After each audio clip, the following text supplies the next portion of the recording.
So we are going to continue our agenda where we last left off after the break. We are at postponements and orders of the day. I'll first check in with our city staff. Madam City Manager, are there any requested postponements or orders of the day from staff? No, Mayor. And from City Clerk, are there any? No, Mayor. No, okay, so no postponements or orders of the day from staff. And with regard to council, I see Councilmember Moore with a hand raised. Councilmember Moore, do you have any requests under postponements and orders of the day? Yes, Mayor, I'd like to move item 24 onto consent.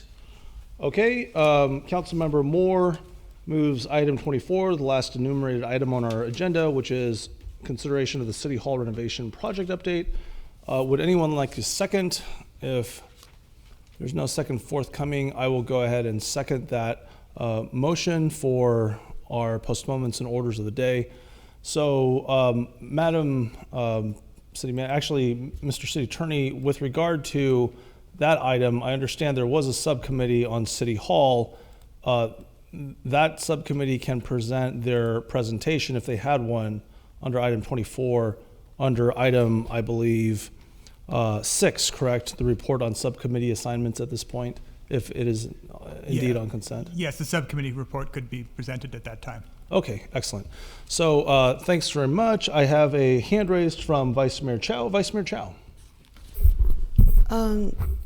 I would oppose this kind of rescheduling because for people who are expecting to speak, they are expecting they will wait until the end of the meeting to attend. And now we are moving that up and without giving them a chance to even give their comment. I feel this is really unfair and non-transparent to the public. I think, yeah, I understand that we are trying to shorten the time. We can try to be efficient when we come to that item. The mayor can limit our speaking time, but I don't think we should do this kind of thing that cut the public access to this information item. I will note, Vice Mayor Chow, that people have the ability to speak on consent generally. But if they have wouldn't items. know this item is moved so much earlier. Right, understood. Yeah. Yeah, point taken, point taken. The motion is still on the table. There is a motion from Councilmember Moore, and I seconded it. Point noted from Vice Mayor Chow. I will go ahead. I see a member of the public with a hand raised, and so it looks like a Bob. Are you able to hear me? Hi. Yes, I am able to hear you, Councilmember. That now I am, at least. I didn't see a hand raised in Zoom, however, and so Councilmember Willie, did you wish to speak on this item? Okay. Councilmember Willie, your screen was frozen a moment ago, and so I'm not sure, perhaps there's technical difficulties. Councilmember Willie, did you want to speak on the motion that's on the table? And, okay, you'll need to okay. I'm fine, thank you. Okay, great. Thanks, Councilmember Willie. All right, so I do see a couple of hands raised now. We have Bob Hurt at AOL and Huang family. However, I'll go ahead and defer to the city attorney as to the appropriate ordering. We do have the motion on the table, and so would it be more appropriate to take the roll call vote at this time? Yeah, I believe that the council should vote on the motion. It's there, and there would be public comment on the agenda items at an appropriate time if it's considered either as consent or as a action item. Understood. Okay, and I intuitively agreed with you. I saw you out of the corner of my eye reaching for your microphone, so I appreciate that advice and guidance. And so let us go ahead, Madam City Clerk, and conduct that roll call vote on this motion. Councilmember Moore? Aye. Councilmember Way? No. Councilmember Willie? Hi. Vice Mayor Chow? No. Mayor Paul? Yes. Sorry, just want to clarify that Councilmember Way voted no because you cut out. Okay, so the motion carries with Way and Chow voting no. And just a reminder, Councilmember Way, make sure you use your dais microphone too. Okay, great. So thank you very much. And we are now on oral communications. This portion of the meeting is reserved for speakers having comments on items that are not on our agenda but can be considered by the Cupertino City Council. And so as our practice was established earlier this evening in our special meeting, I'm going to hand this over to the city clerk to call on speakers under oral communications and going forward for the rest of the items in the agenda. Madam City Clerk. Yes, Mayor. So we will start with the people that are on Zoom or calling in. Please raise your hand, use the raise hand feature, or it is *9 by telephone to raise your hand. For people that are in Community Hall, please submit a blue speaker card, and please have your hands raised and submit your speaker card prior to the first person completing their comments. You can also email cityclerk@cupertino.org before the first person has finished speaking in order for your comments to be read into the record. The first three speakers are Bob Hurt, the Wong family, and Peggy Griffin. And I also have speaker cards from Jennifer Griffin, Connie Cunningham, and Rhoda Fry. So Bob, please go ahead, and I will allow you to speak. Go ahead. Can you hear me now? Yes. Okay. Good evening, Mayor Paul, Vice Mayor Chow, and the council members. Thank you for giving me an opportunity to speak on the plan for Prairie Farms Golf Course. My name is Bob Hurt, Cupertino resident for 6 years and an Audubon. I'm a retired Audubon board member, a retired golfer, and a current advocate for birding and nature. I used to play golf regularly at Deep Cliff, a few times at Blackberry Farm. I found the golf course, Deep Cliff, shady and more pleasant, and I used it more often. Since there is already a good golf course less than a mile from Blackberry Farms, I believe strongly, along with the majority of respondents to the survey, that Blackberry Farms should be returned to a natural setting. I realize that there are those, including some current Cupertino residents, that prefer golf over nature. But due to the wisdom and foresight of the prior councils, Cupertino has been blessed with the largest urban preserve in the Bay Area, perhaps in the country, with McClellan Ranch Preserve.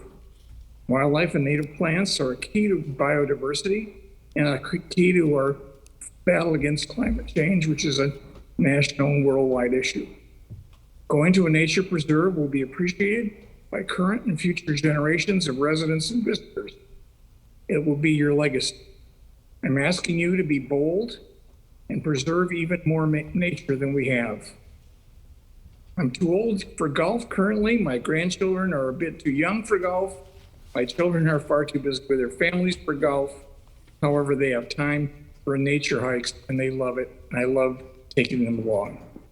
Thank you for your time. And I'll allow you to shorten the agenda by cutting my time short.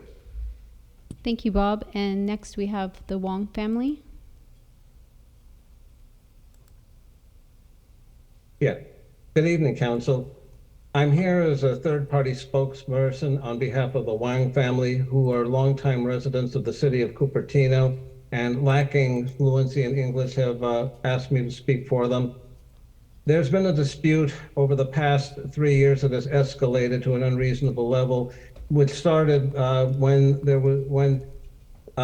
due to a structure in the backyard in the form of a shed playhouse was deemed to be an eyesore and not fit. And after the city retained a third-party law firm from San Francisco, there were exchanges for about 2 years between the family and the firm that did not accomplish anything. And then without notice, last December, through a court order that was obtained over the Thanksgiving period, the structure was removed along with property that was inside it as well that was not related to it. Since that time, legal action was taken by the family to try to receive some compensation for the materials that were taken down. And in that time period, there have been more exchanges which have gone nowhere.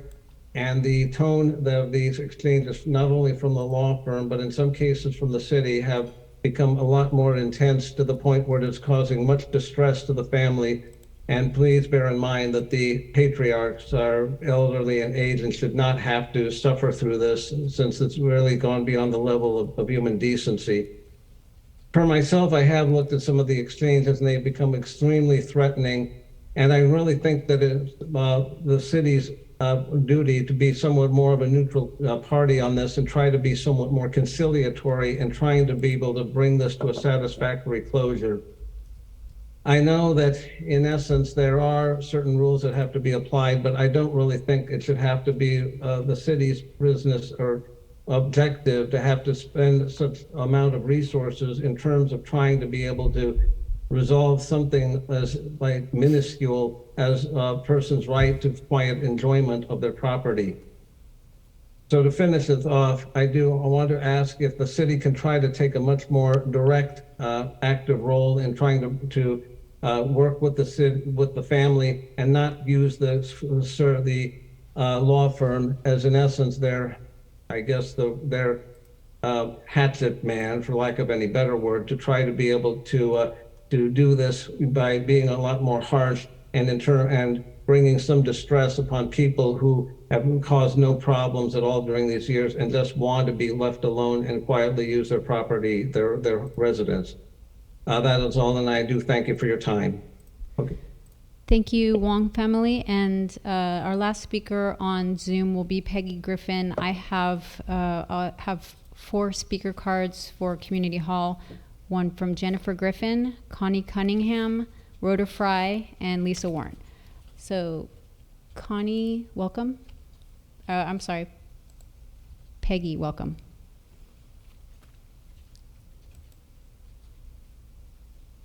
There you go. Can you hear me? Yes. Okay. Good evening, council members and staff. This is primarily directed to City Manager Wu and City Attorney Jensen. I have 2 requests. One is I've been looking at contracts, and I think you should require the printed name of the person signing the contract. I'm looking at old contracts and I can't figure out who it was that signed it. And it was long ago and I can't tell, I don't know the history, even though I was here. So I think it's just from a transparency and recording aspect, requiring the printed name above or below the signature would be very helpful in contracts. The other thing, this is probably City Manager Wu, city documents that are on the websites need to have a revision date. I'm looking at an org chart and I don't know if it's up to date or not. I don't know when it was last updated, just a revision date. And if it's old, it's old, but just giving me an idea of what I'm looking at would be very helpful. Thank you very much. Thank you, Peggy. I do see a call-in user 1 that has their hand raised. However, the hand was not raised before the end of the first person was done speaking. So I will move on to our blue speaker cards. Jennifer Griffin. After that is Connie Cunningham. After that is Rhoda Fry. And after that is Lisa Warren. Good evening, City Council. It's good to see you all here. Some people aren't here, but they're in Zoom land. I spent 2 hours on a Zoom call today pertaining to housing bills. And I've got another one tomorrow, and there's one over the weekend. And I feel like this has become, for a lot of people, a second job. We're not paid. We're just trying to make sure that the public is kept in touch with what's happening with their government. Believe me, I would not spend this time worrying about housing bills, housing elements, etc., when, like everyone else, I have other things in my life going on, relatives that need help, other issues, whatever. But because we have to do our due diligence like we've done for so long in this state, there is enough things that are happening with this that I feel threatened. I feel like the infrastructure of my state is collapsing. There is a group that has taken over control of my life, my votes, and I don't want it to see it to go to Washington, D.C. If people are not aware, the governor battle in Oregon includes this. I won't say any more on this, because what is happening in California is happening in Washington, D.C. It's happening in other states, and I am very, very concerned. I feel that things that were the reasons why this country were founded are being disregarded. They're being thrown to the wind.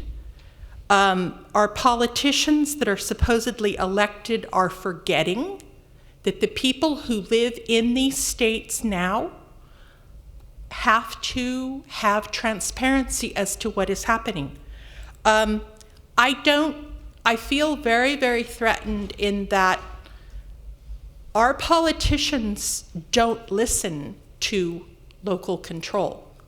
They throw it away. And we have people who are elected politicians from different walks of life who are claiming to have written laws about splitting lots, land subdivision.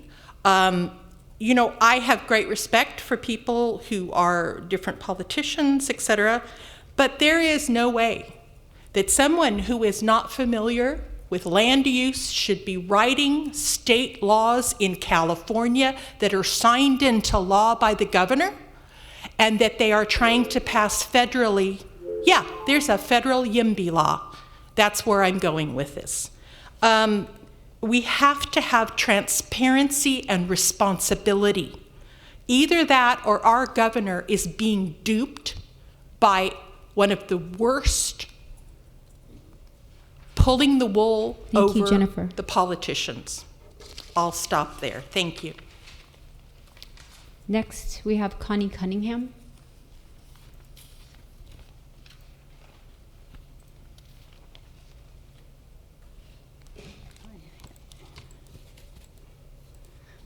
Good evening, Mayor Paul and council members. My name is Connie Cunningham, been a resident here 34 years, and I'm an Audubon member. What am I thankful for this Thanksgiving? Living in a city where residents regularly give feedback on their desire for natural habitat and biodiversity. Living in a city where we have environmental jewels like Blackberry Farm and Stevens Creek, where residents can explore nature, birds can thrive, and the endangered steelhead trout is protected. What alarms me at this Thanksgiving? Biodiversity is plunging worldwide. Biodiversity includes all the different kinds of life you'll find in one area, like the Bay Area. All the variety of animals, birds, plants, butterflies, bees, bacteria that work together in an intricate web to maintain the balance and support of our lives. Our free and open spaces are disappearing. It is imperative that we preserve existing natural spaces and go one step further. Create natural spaces where we can. We are so fortunate in Cupertino to have an opportunity to restore 16 acres to nature. Let us look to the future of our children.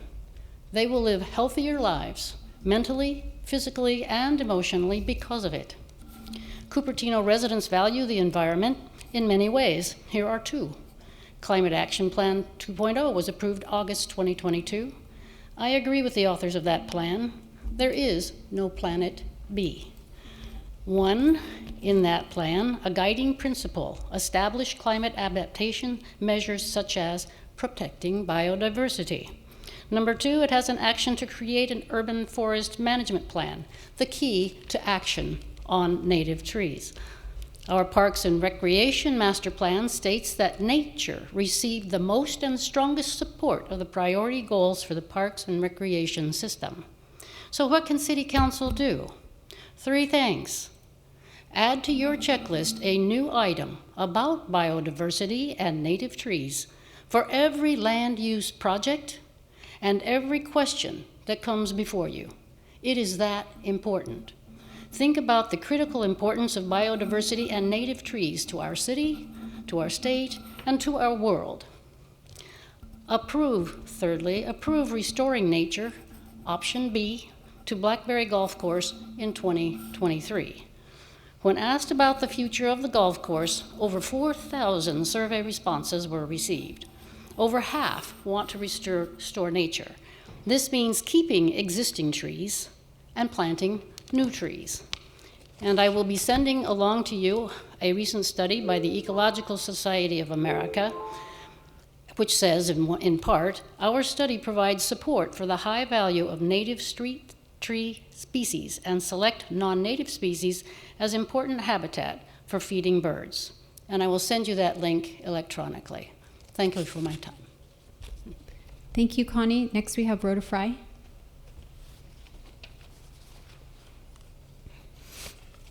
Good evening, council members. Lehigh has finally announced that it will not restart the cement production at its Permanente plant.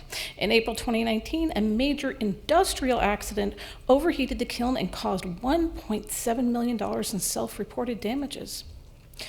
Us residents suffered many pollution events while the plant sputtered through the end of the year and into 2020. In March of 2021, Heidelberg Cement CEO announced the mothballing of its Permanente plant, where the facility had already long switched to imports.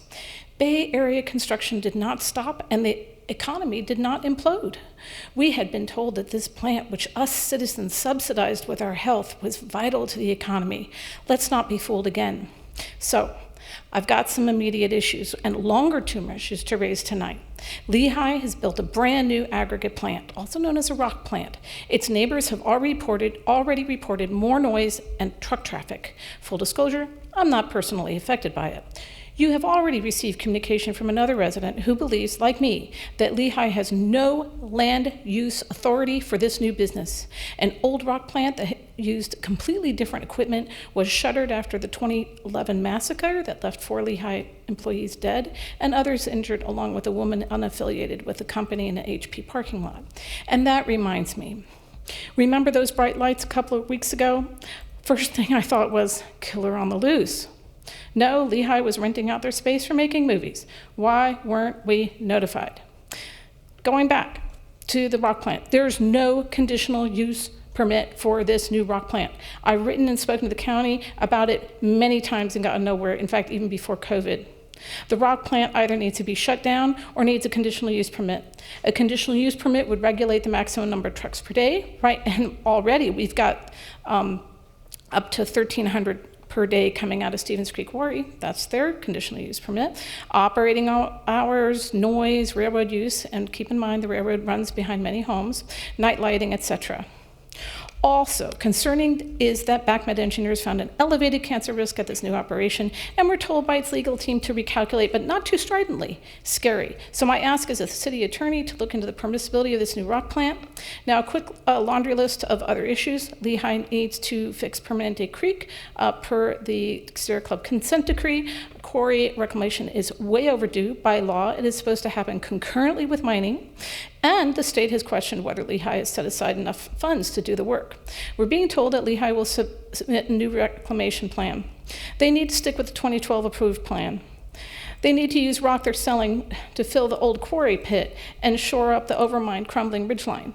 If they keep on selling rock, the deficit of on-site fill will need to be made up by importing fill, and that means more truck traffic.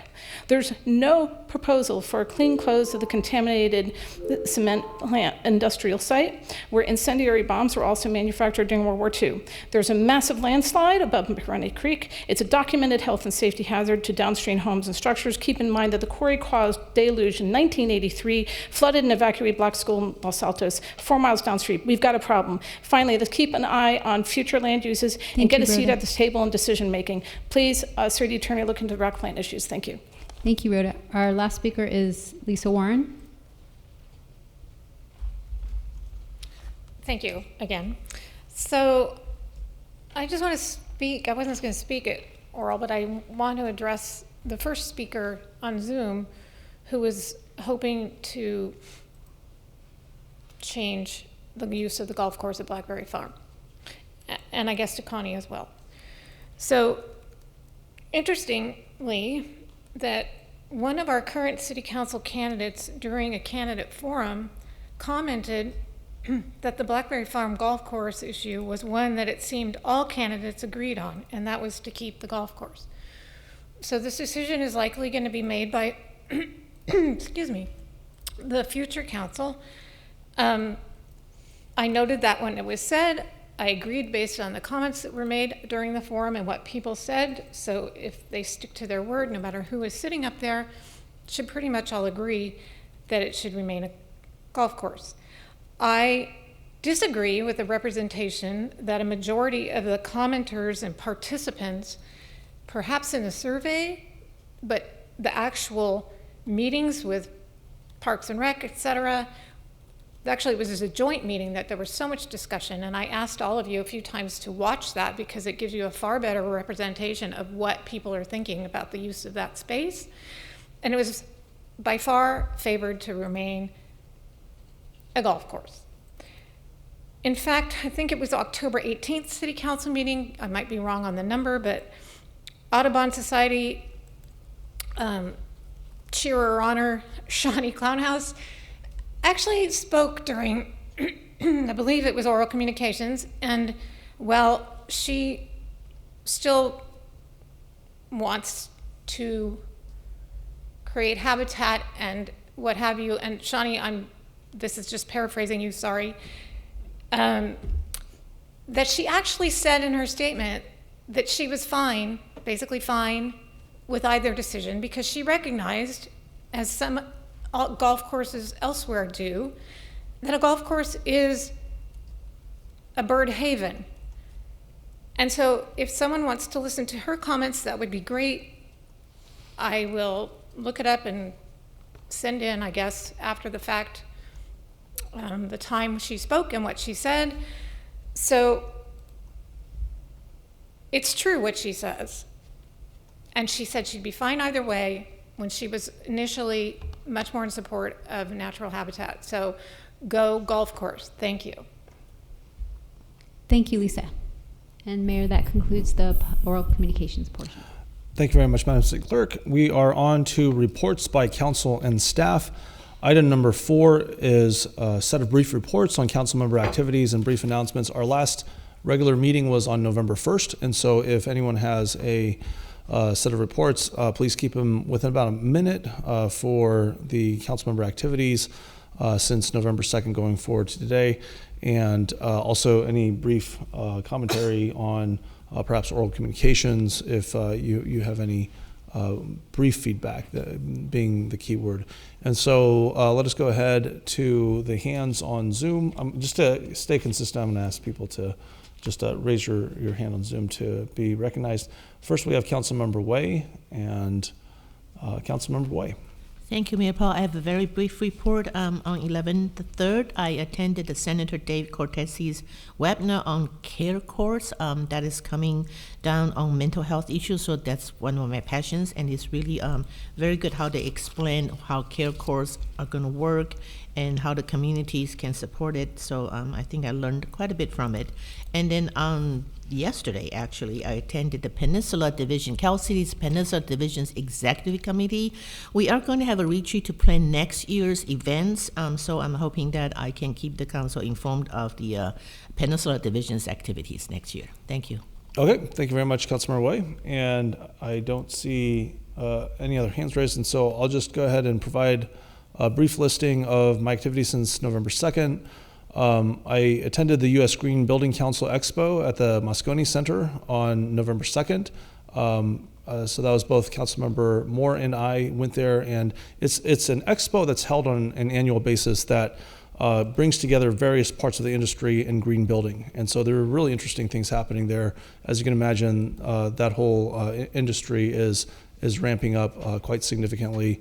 I will just put it in a plug for this. There seem to be really interesting things happening as well in terms of ideas for temporary shelters. And so, perhaps that interconnects with some of our other issues. Veterans Day at Sunnyview Retirement Center on November 10th. the day before Veterans Day. It was, I expressed to the residents there that this is in fact my favorite event every year, and it was really great. I mean, it's just a lot of retirees and some veterans singing Veterans Day music, and so that was great. It was great to be joined by my fellow council members there as well. We had a wonderful Veterans Day ceremony at Memorial Park, so kudos to staff from our planning, from our Public Works Department to the Parks and Rec Department, as well as City Manager, for making sure that our fields were available to see, at least at that point. It was really quite a beautiful scene there. India Fest was a festival for Indian culture and art, which was held at the Odd Fellows Lodge on this past Sunday, the 13th. And the Commissioner's Dinner. It was, I guess, my last of 15 Commissioner's Dinner ever since the year 2008. And so that was a wonderful event, which was held just last night, in fact, in the Quinlan Center for the first time in 3 years. So really great being able to reconnect with people live and actually see a lot of the commissioners that we've appointed over the last couple of years in person. So that was great to see. So now I see Councilmember Willie hand raised, and then Councilmember Moore, and Vice Mayor Chow is indicating that she would like to go, and so we'll go ahead in that order. Councilmember Willie, you're next. Yeah, thank you, Mayor, and thank you for mentioning the two veterans events. I mean, we all owe a debt of gratitude to the veterans that have served this country. A lot of them fought physically. A lot of them didn't even come home. And so the Sunny View, I mean, you said it speaks to you as an important event. I share that entirely. The Memorial Park Veterans Day, yes, absolutely. It was, really meaningful to see the veterans stand up and get noticed, get recognized. I'll mention one somewhat related, and that is on December 17th, there'll be the Wreaths Across America, again, to honor our veterans, and it's at Gate of Heaven. There'll be wreaths provided that will be put at the grave sites of the veterans that are at the Gate of Heaven Cemetery. And then I'll just echo about the Commissioner's Dinner. The point I would like to make is that I really feel that the commissioners are an important ambassador, all of them, to our community, helping to let the community know they're there to listen to them, and they're going to be bringing those ideas, those concerns, things of that nature back to the city council, back to the city decisions, that this is everyone's home. So great events. It was a good couple weeks. Thank you, Mayor. Welcome. Thank you, Councilmember Willie. And next we have Councilmember Moore. Okay, thank you, Mayor Paul. So on Wednesday, November 2nd, I also attended the Greenbuild International Conference, and they had multiple sustainable products, including this foamed recycled glass aggregate, which is, you can't tell how light it is, but this can be used to reduce the weight of concrete in applications such as green roofs. They had prefab solar homes, low impact rapid construction, and various EV charging companies and sustainable flooring and more of these sustainable green products. I thought it was a very cool exhibition. Next, on November 10th, I attended the Veterans Day celebration at the Sunny View retirement community, and we got to hear stories from our local veterans. We joined in patriotic songs with their choir, and we honored them with a certificate presentation. Next, on the 10th, City Manager Wu, Mayor Paul, Vice Mayor Chow, and myself attended the Cities Association workshop on strategies to work effectively with your elected colleagues, manager, and staff, and that was held at the Los Altos Community Center. November 13th, I attended also the India Fest at the Oddfellows Lodge, and they had dancing, singing, food, art, and shopping. And I think that wraps it up. Oh, I also attended the Veterans Day at Memorial Park, and I was very moved about the with regards to the Gold Star families. And did attend the commissioners' dinner, and I was really glad to see there was so much excitement in the room, but the teen commissioners had not met before. This is the first time because of COVID, and they look like they were having a good time, and hopefully we get to get back together more often. It was an excellent evening after having such a long hiatus. That's it. Thank you. Thank you, Councilmember Moore. And finally, we have Vice Mayor Chow. And Vice Mayor, I will look over to the left because I realize you're not on Zoom and so are unable to raise your hand in that function. Vice Mayor. Hi. So I thank Peggy for your comments. I also think that we also need date on the web pages because it's okay it's not updated, but we need to know what date they were last updated. And I would like to get some updates on the aggregates production at Lehigh. I think that's the next big concern of a lot of residents. So some update on what the city has done would be great. And I attended the Veterans Day event at Sunnyview and the Memorial Park. And always great to attend that. My parents were both veterans in Taiwan. I basically I was born on Army base and grew up around them, so it feels very like home. But it's such a beautiful ceremony in the reopening of the memorial, Veterans Memorial. It's just, and unfortunately the city video team wasn't there, so I would like to know how we determine schedule on that. It would have been great to capture that. I learned that Gold family moms are the people who lost their children, daughters lost their lives, and the best way to tell them what they would like to hear is thank you for raising a patriot. So, and really thank them, all the parents of veterans, for raising the veterans that decide to make the decision to join the Army and the armed forces to protect our country. And the commissioner's dinner was wonderful. We appointed most of them in the past 2 years. Have not seen most of them. We have interviewed them virtually. I don't know most of them. So it was so great to finally see them in person. So I think I wish that we could have acknowledged all these incoming commissioners maybe at the council meeting in the future. Thank you. Thank you very much, Vice Mayor Chow. And I know we all echo the sentiments. And in this very room, we actually interviewed the team commissioners live, and that was a big event after a couple of years. And we had to figure out a configuration to have video as well as live social distancing, still mid-pandemic at that point. So we're on to item number 5. Item number 5 is an update on committee assignments from council.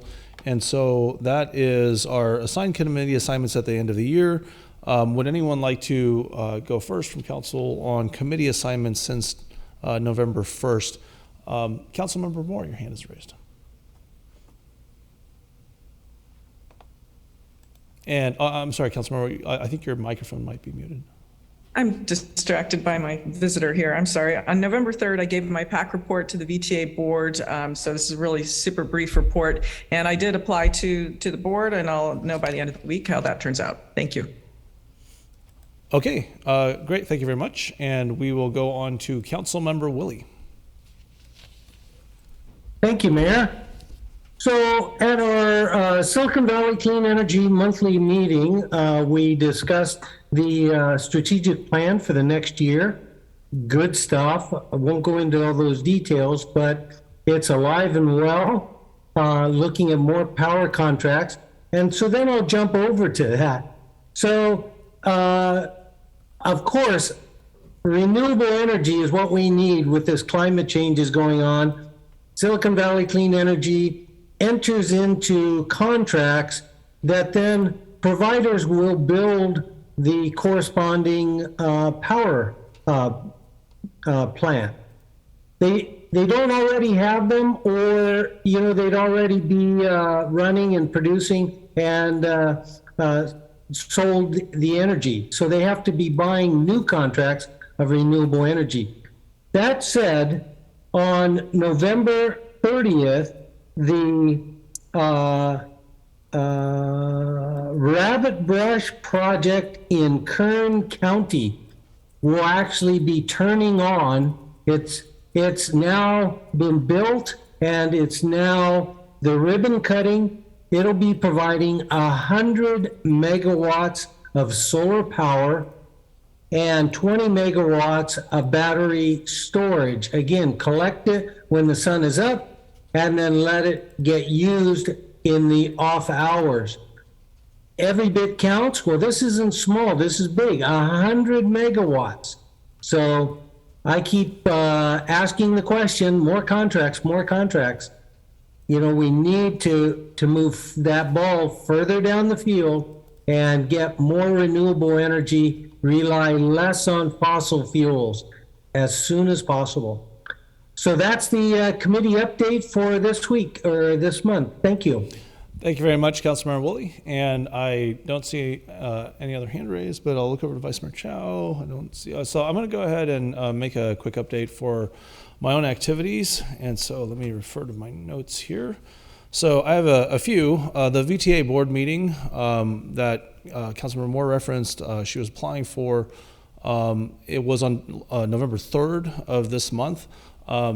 There's a lot going on because, as you can imagine, this is the both the transit and the transportation authority. So they have within their purview congestion management as well, which is starting to look more salient. But invariably, it will become an issue once again as our economy ebbs and flows.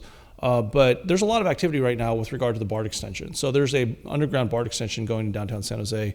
It is 5 miles underground. Right now, the federal price tag is approximately $9 billion over in the current ask. And we have moved to a new funding request from the federal government that will give us near 50% of a grant. And so as opposed to 25%.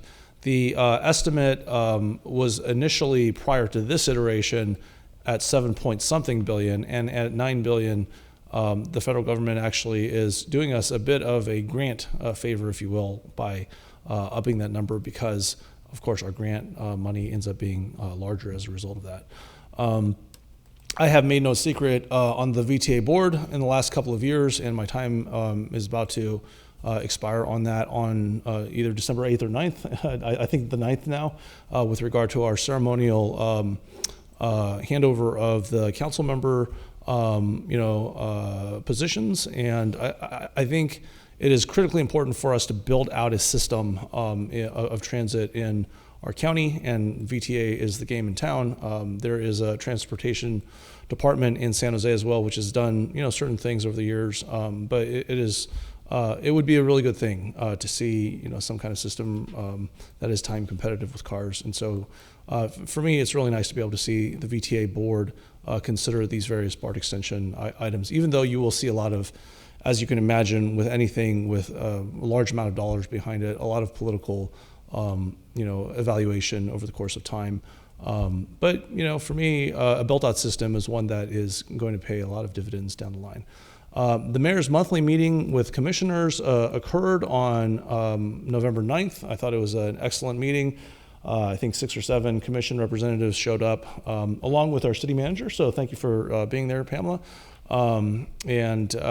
We spoke about the various updates from the commissions from the last month. There are obviously a lot of great activities going on, and roughly tracking the work plan that we have, that we are in the middle of, I believe, Q2 now, actually.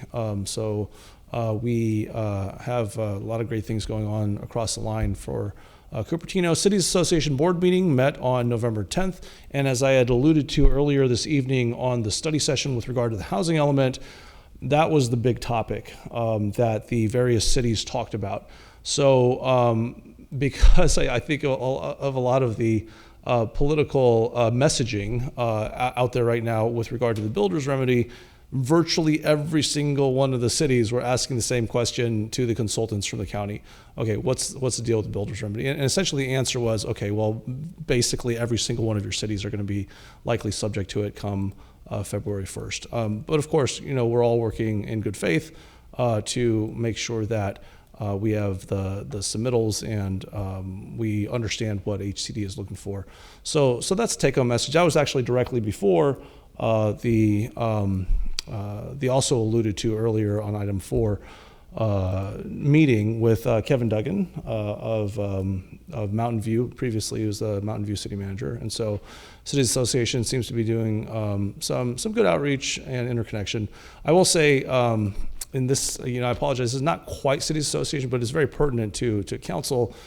They are meeting on November 8th, which is why we are not going to have that handover. So, on December 8th, sorry. Yeah, thank you very much.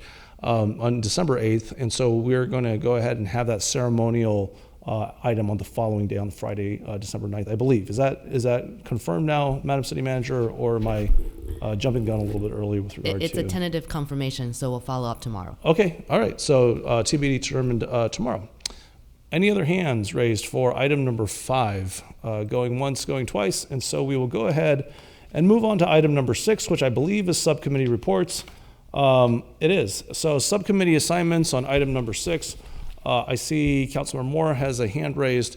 And let me speak to the subcommittee assignments. I know that there was a subcommittee related item that was moved into the consent calendar. So for a point of clarification, I'm going to go ahead and provide that opportunity to provide the subcommittee report on item 24. However, item 24 is still there on the consent calendar in the future, and so we will go ahead and treat that as a consent calendar item. If people want to pull it, you can go ahead and ask for that. If you want to speak to the consent calendar generally while you're there as a member of the public, please feel free to do so at that point as well. And so, Councilmember Moore, you have the first set of subcommittee reports or a report. Okay, all right. Thank you, Mayor Paul. So the City Council directed that the Community Funding Subcommittee, consisting of Vice Mayor Chow and myself, the Parks and Recreation Chair Minishu, and the Vice Chair Sasha Bigur, meet to discuss potential improvements to the Community Fund grant program policy. We met with the Parks and Recreation Director, Rochelle Sander, and City Manager Pamela Wu on October 10th, and again with Director Sander on October 17th for robust discussions regarding the process, and Council is provided with our suggestions to the policy in item 16, and we made very succinct recommendations there. Now, with regards to the City Hall Subcommittee, you'll have to let me know if you want the long form summary, which will probably take me almost 5 minutes to read, or I can try to shorten it up a little bit if you like. Go ahead and give long form. That's fine. It's probably good preface anyway. Okay. So the City Hall Subcommittee of Councilmember John Willie and myself was formed July 19th, 2022 to review the facility and make recommendations for council consideration. 5 detailed meetings were held of approximately 2 hours each, with over 100 pages of PowerPoint, tables, and slides provided by staff and a comprehensive review. And all of these meetings had excellent and very detailed information neutrally presented. And I want to thank Public Works Director Matt Morley, CIP Manager Susan Michael, former Assistant Manager Diane Thompson, Emergency Operations Manager Tom Chin, Administrative Services Director Christina Alfaro, and our City Manager Pamela Wu for the excellent work on this endeavor. Susan Michael poured through reams of our City Hall design history, and there is a superb page on the website called The City Hall Project with tons of information on the building. First meeting was August 2nd, 2022 with Diane Thompson and staff, including Susan Michael. We went over the recent history of council considerations of the project, suggestion that the water pipe network be sold to fund City Hall, which was recommended against, the introduction of the $80 million City Hall project, which was not approved and led to the formation of the subcommittee. The subcommittee reviewed the reason for the project, discussing the seismic condition. For a little bit of background, an emergency operations center currently in City Hall is an essential risk Category 4, built for heavier seismic loading than a risk Category 2, typical office building. And we looked at opportunities for other upgrades when the building is opened up, and that in its current form, it does not present well. It was mentioned that a new building would take a year of community input. The plan previously presented was discussed as to the costs. Lastly, we listed future topics topics for discussion and their order, and took a tour of the building. Issues we noted were space organization, ADA, some poor concrete conditions noted on the exterior, and very dated HVAC. Our second meeting was September 1st on structural analysis and the seismic and mechanical, electrical, and plumbing deficiencies. In the item 20 presentation photos, you will notice the inefficient MEP system, which have sprawled out over the years and are neither efficient in their use of space or in terms of energy use. The upper floor continues to have the original council chambers in the center of the building, repurposed for the EOC. The 1986 renovation to upgrade the essential facility for the EOC, add the terrace and accommodate lower floor workspaces, had calculation errors discovered in 2005 when seismic strengthening was recommended. The concrete is code compliant, however, strengthening would include improvements to shear walls and anchoring along the roof improvements. These recommended upgrades did not happen. Further studies were conducted in 2011, 2012, 2014, and 2021. We discussed the EOC, considering relocating it as an option. Our third meeting was September 22nd, 2022, to discuss the Emergency Operations Center EOC with Matt Morley, Susan Michael, and Tom Chin, our Emergency Operations Manager. We received an excellent presentation from Tom Chin on the activities of an EOC. We received a presentation and discussed multiple potential locations for the EOC, such as the Service Center, downstairs at City Hall, Torrey Annex, Library, Quinlan, and others. Staff compared our EOC needs with surrounding cities, reviewed cost scenarios, and pros and cons for every viable location. As a pleasant surprise, the recommendation was to relocate the EOC to the Torrey Annex, and that project has already been approved by Council October 18th, saving $500,000 in costs to maintain it at City Hall and freeing up 1,400 square feet of City Hall space. Our meeting for October 13th was an in-depth discussion on parking and programming, which included calculations and costs of multiple scenarios, including work from home. After a comprehensive view of past Civic Center parking studies, the needs of the City Hall with the expected relocation of the EOC and permitting staff, along with tentative plans for the Torrey Annex, it was recommended to address the City Hall needs and accommodate them with increasing spaces along the east side of Community Hall, which is bare soil, currently at a modest cost, which is work that can be done in fiscal years 23 to 24. Meeting 5, October 21st, was after the EOC and permitting had been approved by Council October 18th to relocate to Torrey Annex. We went over funding and summaries with the current recommendation to renovate and seismically upgrade to an essential facility, add parking on the east side of Community Hall, and put the item in the fiscal 23 to 24 budget. We reached agreement earlier than originally scheduled, and we greatly appreciate the neutral, structured, and comprehensive approach taken. Thank you. Great. Thank you very much, Councilmember Moore, and thank you to you as well as Councilmember Woolley for all your work on the subcommittee. And so I see that Councilmember Woolley has a hand raised, and so John, you're next. Yes, I can't let that go by without thanking Councilman Moore. I can't let that go by without thanking Councilman Moore. So organized, so complete, absolutely great. I really think that, you know, that helps the five of us up here to really understand what has now been looked at in fine detail, because we will be discussing the upgrades for City Hall, I think, our last item tonight, City Hall renovation project. So if we can keep those ideas and those understandings, I think it'll really, play right into that. That said, thank you again, Councilman Moore. Then for the second subcommittee that Mayor Paul and I are on, which is exploring housing opportunities on the Bubble Road corridor. Just in case any of the residents weren't able to attend the study session, we're looking at the properties on the east side of Bub Road. Of the ones that we've contacted, a few of them now, one of them has already returned a letter of request to be included in the housing element sites. That's great. I'll leave off on that one. And then for for informational but hopefully future action on the subcommittee, Vice Mayor Chow and I still have the farmers market open in case we could find time to look at the Creekside Park Farmers Market, where we had previously been told they are struggling parking wise because the church parking lot has been taken out of their ability to use.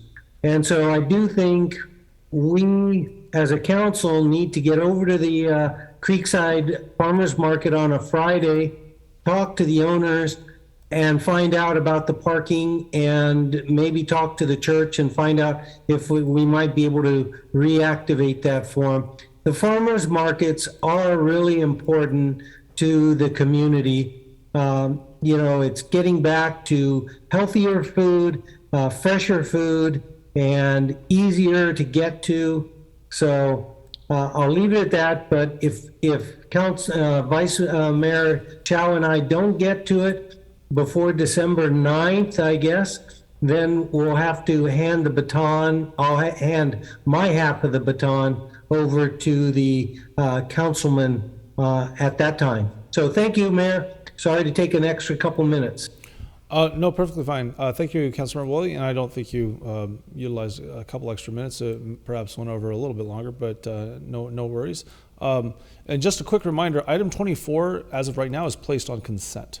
It can always be taken off consent, but that item 24, the City Hall item, is on our consent calendar. And so let's go on to item number 6 now. This is actually item number 7, correction. This is the City Manager update. And so, City Manager Wu, would you like to provide that update? Sure. Thank you, Mayor Paul. Sure. Just a few updates. I'll start tonight's update with the exciting news. With great pleasure, please join me in welcoming Matt Morley into his new role as Acting Assistant City Manager. Matt will continue to provide oversight of public works in addition to community development and sustainability economic development division from the city manager's office. Matt brings years of experiences from the public administration sector, and I look forward to Matt's leadership as well as a partnership to become another me. A few updates from the Public Works Department. Staff held a kickoff community meeting for the Lawson Bikeway feasibility study last Thursday on November 10th at the Lawson Middle School. There were about 25 people in attendance, including neighbors, school administration, and public works staff. The purpose of the meeting was to understand the community's needs prior to having the consultant collect data so that all areas of interest could be incorporated into the study. The next step in the process will include data gathering, additional community meetings, and a check-in with the Bicycle and Pedestrian Commission. And along echoing council sentiment on a big shout out to Public Works staff and the Parks Rec Department for a wonderful Veterans Day memorial and also a commissioner's dinner last night. Another update is on the EDC, Economic Development Committee application deadline has been extended. As of last week, the city has received a number of applications, but not all the sectors required by the EDC has been filled. So the application period is now extended to November 18th, which is this Friday. City Council is anticipating to review the application and hold interviews on November 29th. Another brief update on the individual portal. Notice for resolution and cleanup effort has been posted last week. City team with the County Supportive Housing, West Valley Community Services, and Sheriff's Office will engage with the encampment resolution on November 18th. Lastly, in the spirit of giving thanks, I want to thank City Council, City team, and the community for your unconditional patience and support for me in my short 2.5 months since the end of August. Thank you. And with that, I wish you a very blessed Thanksgiving holiday ahead. Thank you. Thank you, City Manager Wu. And we will now go to a department update. And Madam City Manager, would you like to introduce the Administrative Services update? Of course.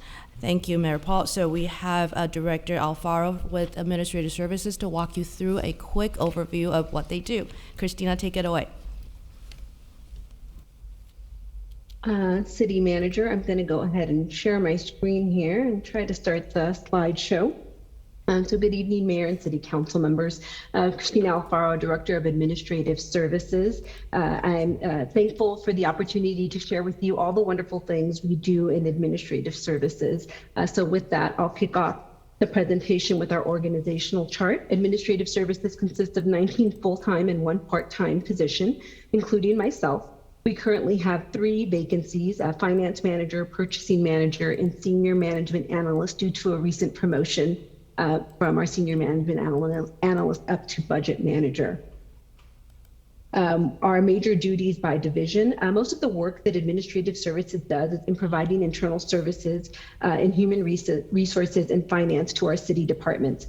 However, the picture shown here shows us at the Earth Day Festival, showcasing the city's award-winning budget tools to our residents. Some other forward-facing services include, and documents include, business licenses, accounts payable and receivables, and of course the city's financial reports. Our responsibilities for commissions and boards, we also have, we are the staff liaison to 2 committees, the audit and the fiscal strategic committees. In the remaining slides, I will give you a by the numbers approach to the variety of services provided and tasks accomplished by the department, starting with our finance division. Last year, administrative services processed 1,687 business licenses. We produced 1 annual comprehensive financial report, or ACFR. We processed 4,979 accounts payable. We managed 3 online tools, the budget forecast, resident tax calculator, and city's financial transparency portal. In addition, we produced a minimum of 4 budget reports, hosted a virtual community budget meeting, which we call Budget and Bites.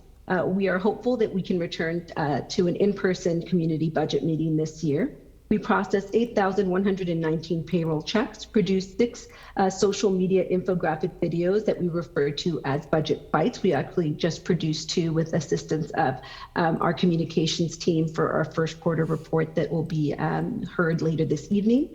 We processed 11,164 accounts payable. And that's a little snapshot of finance. Moving on to our human resources division, we processed 325 pay rate changes. This includes step and other salary increases. We held 6 risk management committee meetings and managed 17 workers' compensation claims. We processed 158 wellness hours and hosted 4 wellness brown badge sessions. We processed over 1,000 benefit transactions. These include things like benefit changes, health plan additions and changes, rec bucks, separations, and leaves of absence. We also held 96 training opportunities. This includes mandatory and non-mandatory training on a variety of topics, hired and onboarded 38 new employees, and hosted 2 new employee orientations, conducted 42 recruitments, and conducted negotiations with the city's 2 bargaining units, also hosting several labor management committee meetings as well. In addition to the day-to-day work that I just briefly touched on here, the department also recently were able to produce our final budget. We established a fraud, waste, and abuse program with the assistance of Moss Adams. We completed our labor negotiations with the city's 2 bargaining units. We also, in the past year, won the 2022 Innovation Award from the California Society of Municipal Finance Officers, CSMFO, for our budget tools.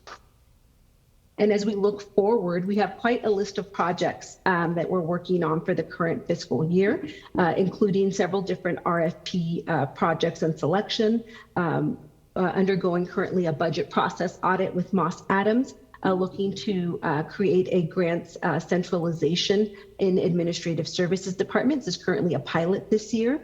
We're looking to transition to a hybrid purchasing format, looking to bring on a vendor to help really revitalize our online recruitment efforts, and working on the council work program for student summer interns. So with that, if you want more information on all things admin services, you'll see our 2 websites for our 2 divisions listed on this slide. And then we never miss an opportunity to plug our award-winning tools. So you can also on the finance site find our resident tax calculator and budget forecast tool. That concludes my presentation, and thank you for the time. Great, thanks very much, Director Alfaro. And we are on to our consent calendar. And I'll remind the public as well as my colleagues on council, the consent calendar is items 9 through 21, and per our motion under postponements and orders of the day, also item 24. And so let us go and see whether there are any requests from staff to pull any consent calendar items. I see a head shake from city manager. I don't see any indication from Madam City Clerk. And so I'll go ahead and move on to any members of the council. Would anyone like to pull a consent calendar item for consideration? And so I see Councilmember Way with a hand raised. Councilmember Way. Thank you, Mayor Paul. I understand we just added 24 back onto the consent calendar. I really like to hear the staff report. Okay. Can I pull it? Yes, you can certainly pull item 24. I would like off to hear the consent calendar, staff report. if that's what you'd like to do. Okay. Because I'm not on the subcommittee, so I really would like to hear it. Okay, so are you asking that it be placed in the regular order at the end of the? Back to it. Okay. I don't know if that's out of the order or. Well, a motion put it onto consent, so I think probably we should take a motion to place it back to where it was originally, if that's your request. I don't know. What's the proper process for that? So we don't have any policy for where things are ordered, where they are pulled from consent. I'd say our general practice is to hear them, immediately after the consent calendar is voted on. So I would recommend following that practice unless we wanted to, somebody wanted to make a motion to reorder the agenda. Right. I think that's consistent with what I was saying, because if Councilmember White wants it back on the end of the agenda, we should have a motion to do it. But I agree with what you're saying in the first part. If you're pulling an item off consent, we should consider it after a motion. The rest. I'm not aware of any written policy, but that is our standard practice that we use. So. Right. That would make sense. Okay. Thank you, Councilmember White. And did you want to bring that motion to move it to the end of the consent calendar, or rather the end of the agenda where it was originally? Or did you want to follow just regular practice of our consent calendar polling and consider it after an omnibus motion for the rest of the items on consent?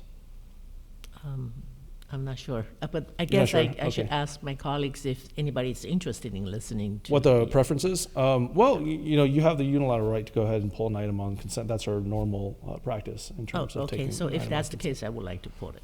Okay, so the default is to hear it after a motion. Let me see if there's anybody else that has input on this one. I don't see any indicators. Okay, so as it stands right now, we will go ahead and consider item 24 after the rest of consent calendar is considered. And so I will go to our members of the public before we bring a motion with regard to the rest of consent. I do see Zoom is indicating to me that there are two hands raised, and those are from apparently Peggy Griffin and Jean Bedord. But I think that was more force of habit. Madam City Clerk, would you like to call on the members of the public with their hands raised to see if they have comments with regard to consent calendar? Yes, so we have Peggy Griffin and Jean Bedord with their hands raised. Peggy, please go ahead. Thank you. I'm in agreement with Councilman Way. I would like to hear number 24, wherever you put it. Thank you. And next we have Jean Bedord. Welcome, Jean. I also want to pull item number 24.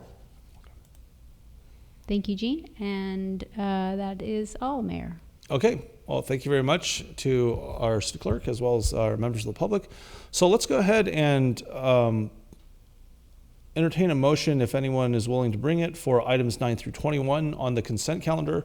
Is there anybody who would like to move consent 9 through 21 as indicated and recommended on the agenda? I see hands raised from Council Members Willie and Councilmember Way. And so I'll go ahead and take that in order. Councilmember Willie, would you like to move consent items 9 through 21? So moved. And Councilmember Way, would you like to second? Second. Okay. And seeing no further hands raised for items 9 through 21, Madam City Clerk. Point of order, Mayor? Yes. Yes. City Attorney Jensen. Yeah, I just wanted to check with the Vice Mayor to see if she intends to vote on item number 18. Oh, thank you, City Attorney. You did mention, Vice Mayor, item number 18 has to do with weed abatement. And are you willing to recuse yourself on item number 18? Sure. Okay. So how do you want to? I think we would just explicate that when you vote, just say, yay, nay, or abstain with regard to, just vote and abstain with regard to item 18. Because it's a consent calendar item and there's no debate, I think it's sufficient if she just, when she votes, she announces that she's recusing herself from item number 18. Thank you for the terminology. So that's not an abstention, it would be a recusal from item number 18. Okay, all right, great. Thank you very much, Chris. And so let's go ahead and take a roll call vote on that. Madam City Clerk. Councilmember Moore? Aye. Councilmember Way? Aye. Councilmember Willie? Aye. Vice Mayor Chow? I accept number 18 where I recuse myself. Okay. Mayor Paul? Yes. And the motion carries unanimously with Chow recusing from item 18. Thank you very much, Madam City Clerk. Oh, all right, so we are on item number 24 now. Given our practice and lack of a motion to place item 24 in the end of the agenda. So I believe, if I'm understanding correctly, we have heard a pretty detailed and, much appreciated, frankly, I think from our council, the subcommittee report of Councilmember Moore and Councilmember Willie. And it sounds like there's an appetite for consideration of the staff report. And of course, we know that a lot of good work went into it. And so would you, Madam City Manager, like to introduce the presenter for the staff report this evening on item 24? Sure. Thank you, Mayor Paul. We do have a presentation prepared for this item.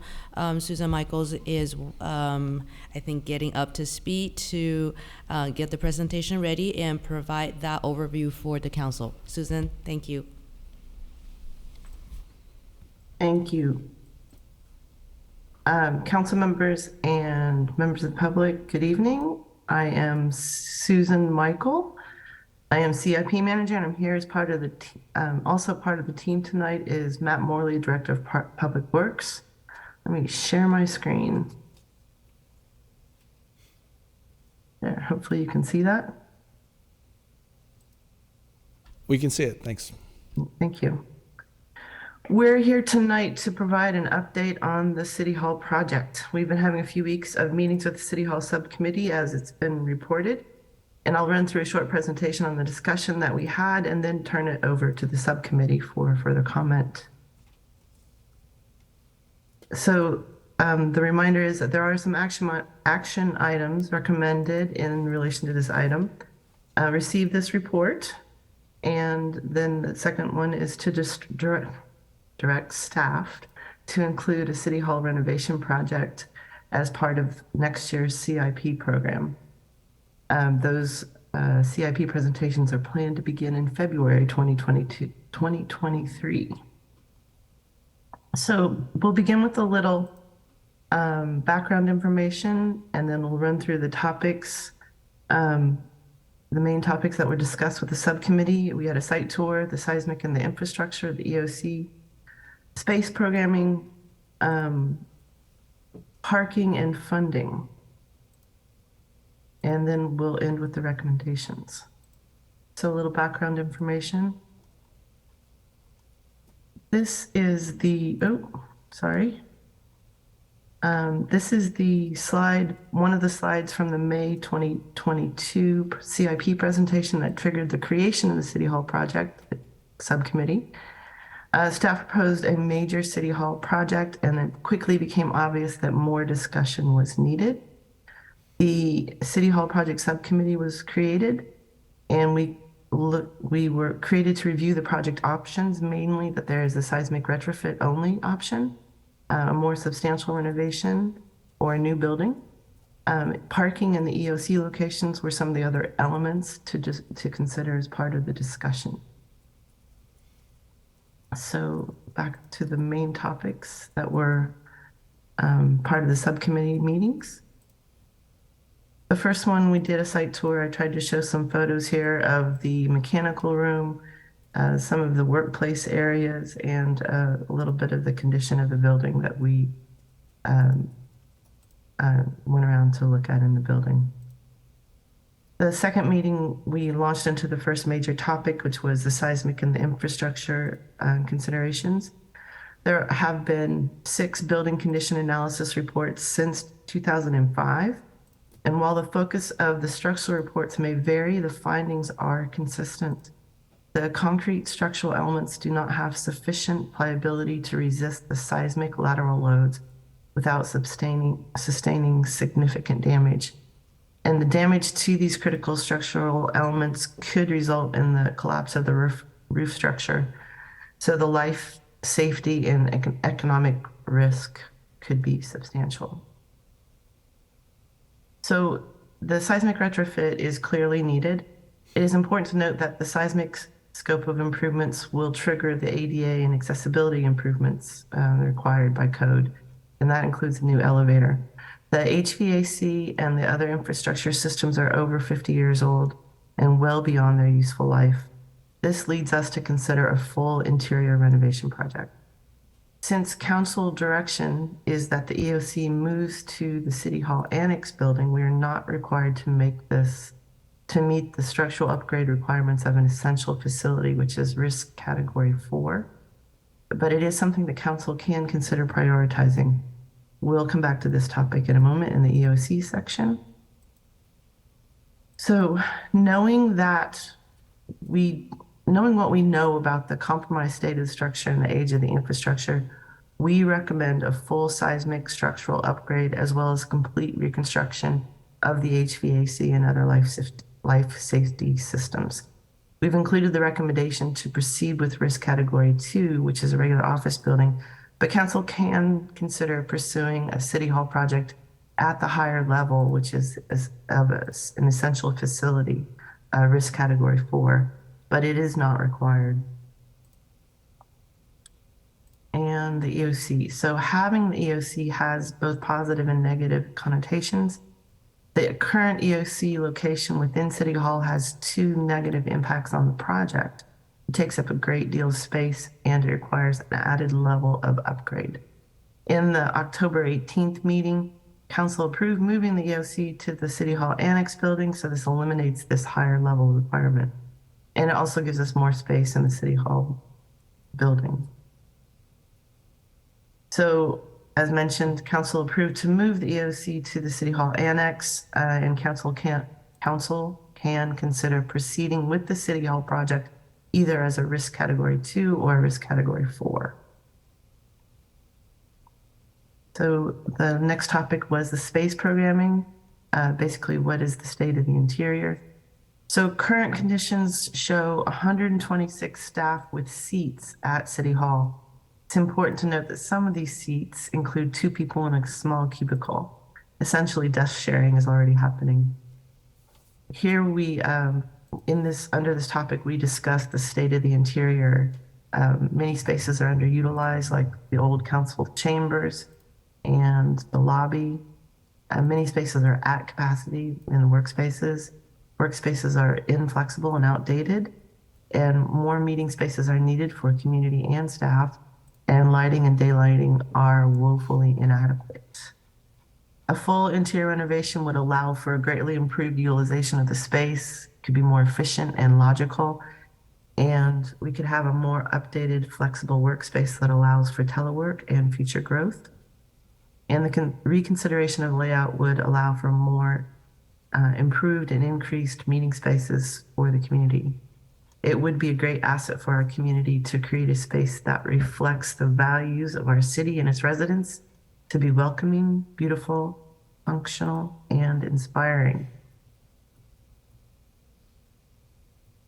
So just a little bit of the numbers here. We have 126 desks for 130 staff, so we used 130 number. City Hall Annex will decrease the head count by about 25 people. So when you try to plan ahead for the population growth numbers, you typically use a 10, 20, or 30% growth factor. So now though, in the current work climate, we would also then account for telework. So we would decrease those numbers by a similar 10, 20, or 30% factor. So in fact, you end up with 105 people. So if you take the amount of square footage, the occupiable square footage, and divide it by the number of people, you end up with about 200 square foot per person. And that's completely within industry standards. You use, when you're doing workplace planning, you use factors of anywhere from 175 to 250 square foot per person. So it seemed to be acceptable.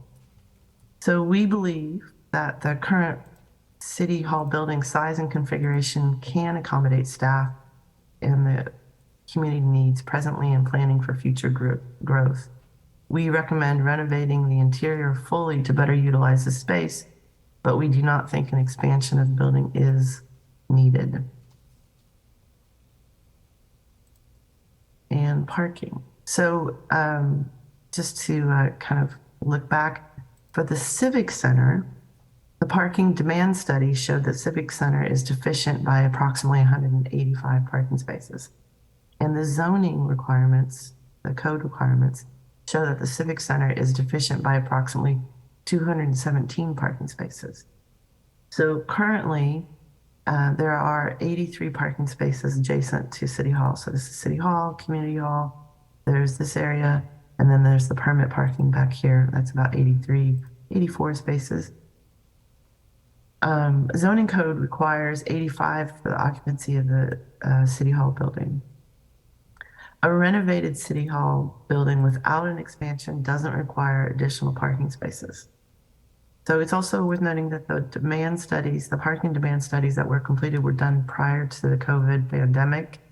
And we'd like to have an opportunity to revisit those, to do new parking demand studies to see where we're at now, because with the change in with the telework policy, there's some change of usage out in the parking lot, as well as the library usage.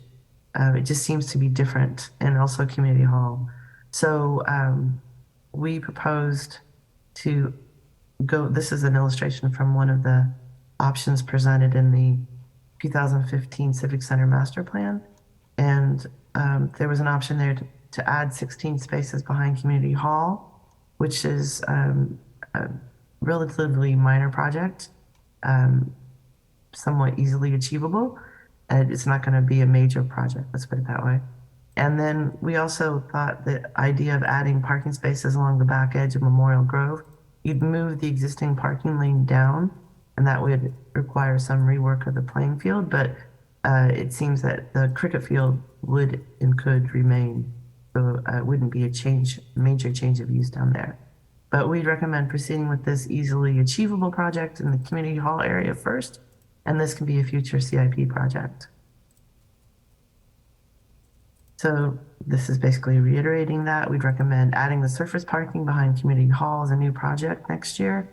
And another project down the road would be to add parking along the back edge of Memorial Grove, moving the drive aisle southward and adding about 21 spaces there, but still allowing for the cricket field usage. So our last topic was funding. And this slide was prepared by our finance team, and they attended the last meeting, so we had a very robust discussion. We learned that a major project over 45 million would require debt financing. That was the limit, so to speak.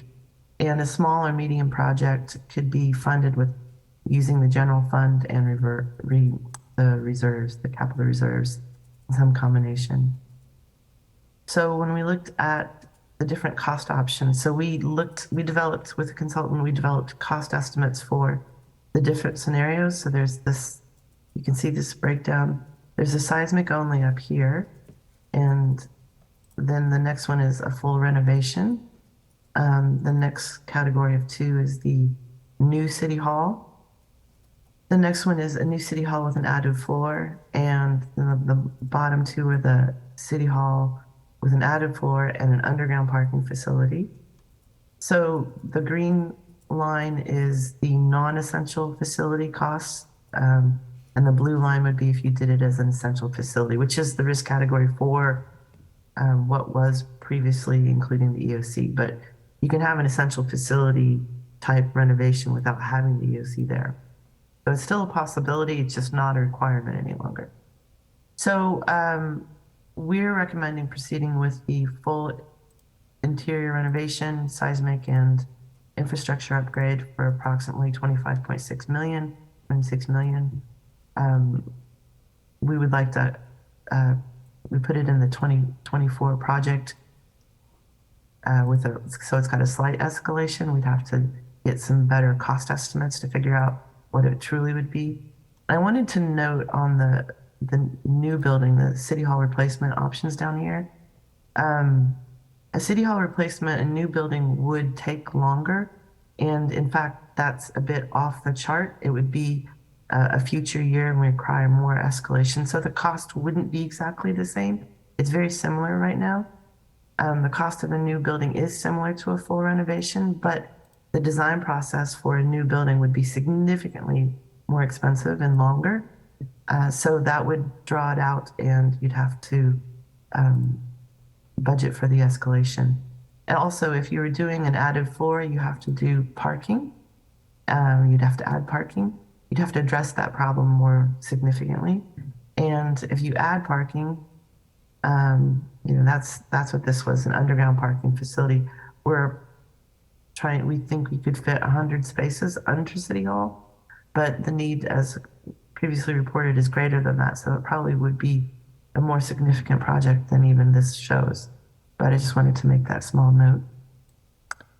And the final page here, the recommendations. So we do recommend a full renovation of the City Hall building, budgeting 26 million as part of the CIP, and council can consider upgrading to an essential facility if desired. So the subcommittee considered the variables outlined and made the following conclusions. The combination of space needs, seismic deficiencies, and deferred capital maintenance justify an investment in the City Hall facility. Incorporating the EOC into the City Hall Annex project has relieved the requirement for risk category 4 building. And that same project, the City Hall Annex, does provide a model for how we could expand spatially.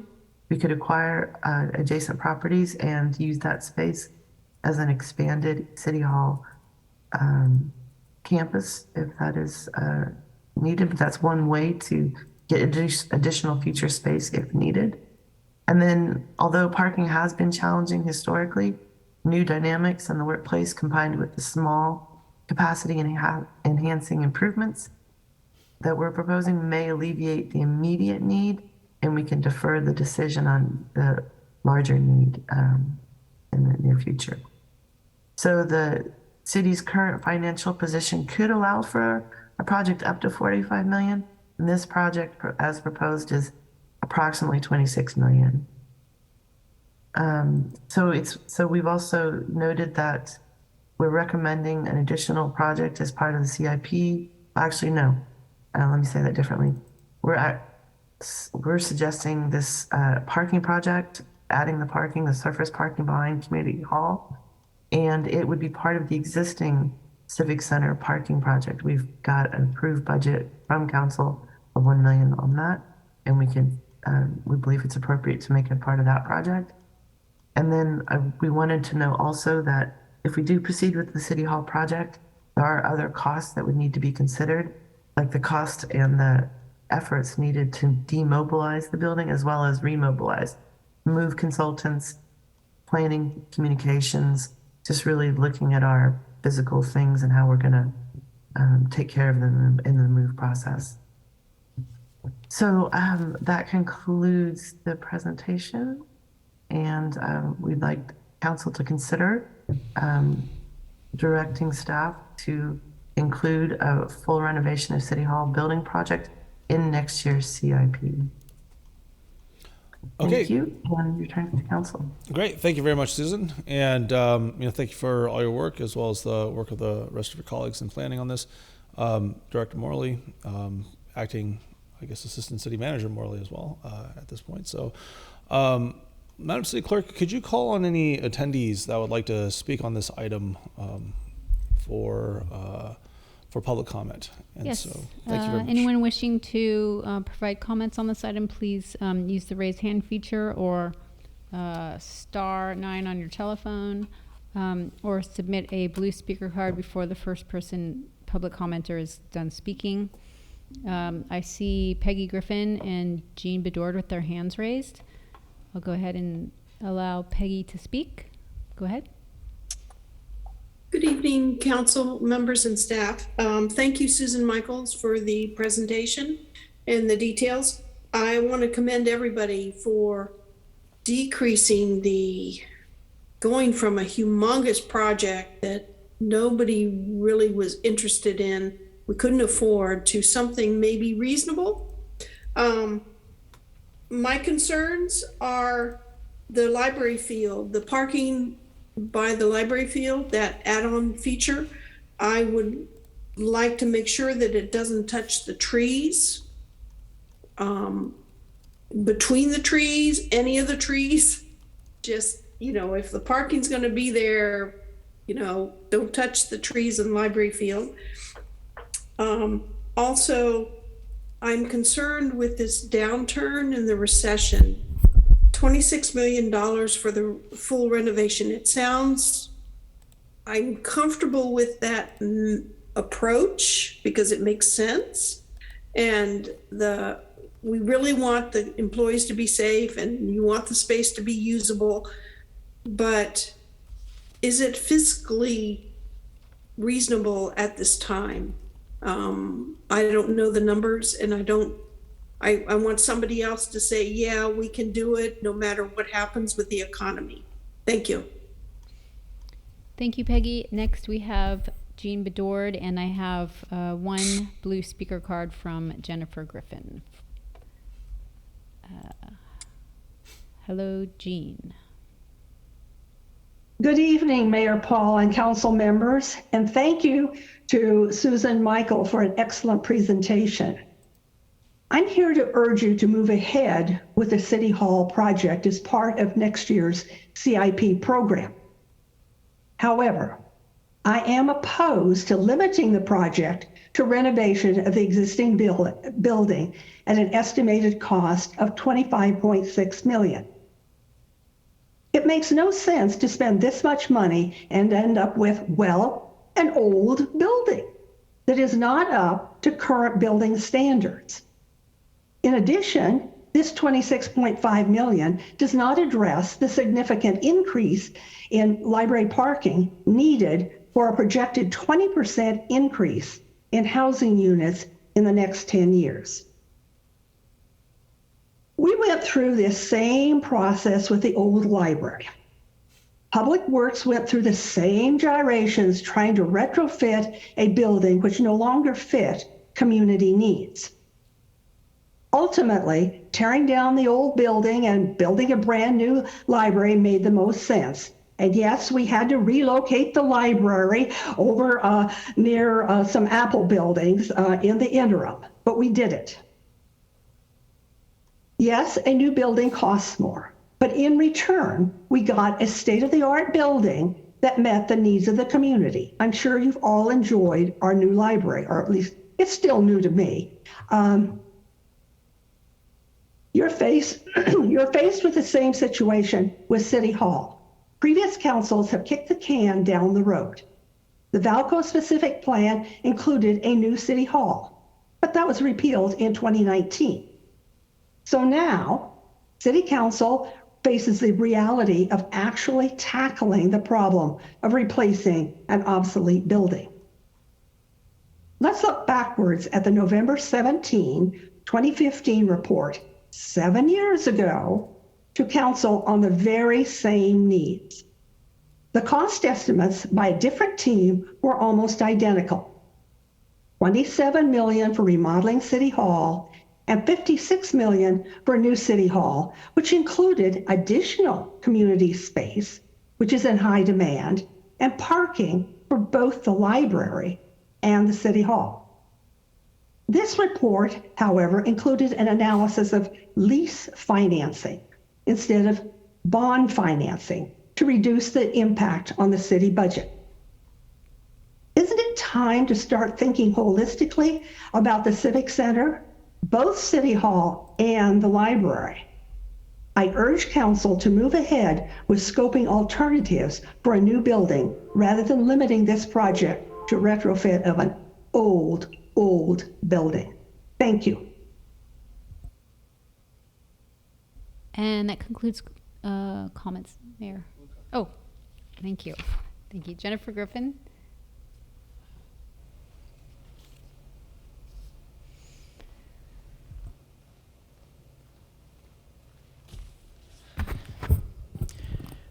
Thank you for a very, very great presentation. You know, I prefer not to look back at November 17th, 2015. My brother passed away 2 weeks before that, October 23rd.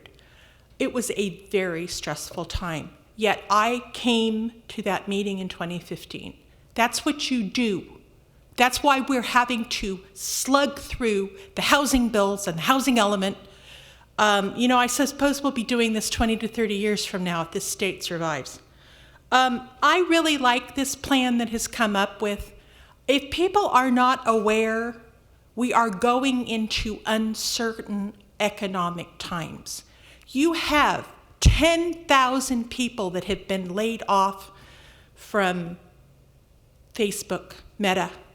I never thought that would happen, but it's happening. Google is laying off. God forbid if Apple does. Remember, Apple laid off in the 80s. My sister-in-law was laid off by her choice. She was pregnant. But yes, my sister-in-law did work for Apple back in the glory days in the 80s. So I think it is time, you know, okay, if people weren't aware, we had a 5.1 earthquake about 2 to 3 weeks ago. I was sitting in the chair, it woke me up, I was at home. Husband came running out. My mother felt it in Santa Cruz. You know, it's time to get this thing fixed. I don't want it to collapse on our staff. I don't want, you know, there to be a pile of rubble over there. This is a workable plan. And believe me, I think moving the EOC into that annex is perfect. I was at De Anza when the 89 earthquake hit. They set up a command center with campus security in the security facility at De Anza.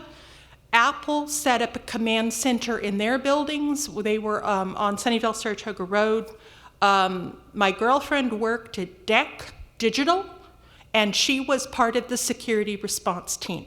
That is what we do when there is a major disaster. And also when we had the massacre up at the quarry, they set up the command center in Cupertino. The EOC is viable. Let's don't look back. Let's do it now. Let's don't do anything to the trees in the parking lot. But you know, we don't know what's going on economically. I hate to say that we're going to run into high unemployment again among tech, but that's where we're going. So let's do it now. Also, we've got work from home. It's going to really, really change things. Thank you. Thank you, Jennifer. Thank you. And Mayor, now that concludes public comment. Okay. I actually see a member of the public in the aisle. Is there perhaps an additional blue card, or was that not provided timely, or?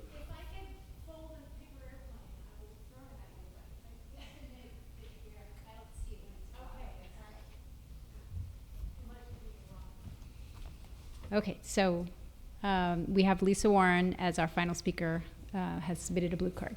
Hello, Lisa. Hi. So yeah, Susan, thank you for yet another great presentation. I have to say, you're very easy to follow.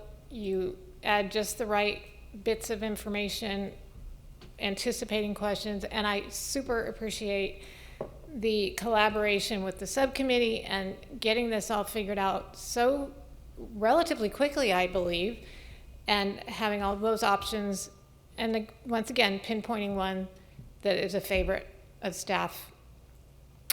At least that's the way I understood it. I do worry that maybe the parking, cutting back the parking instead of increasing the parking, maybe we don't need to increase it, but I'm not sure we should be cutting it 20%. But you guys know better than me. I just would wonder that.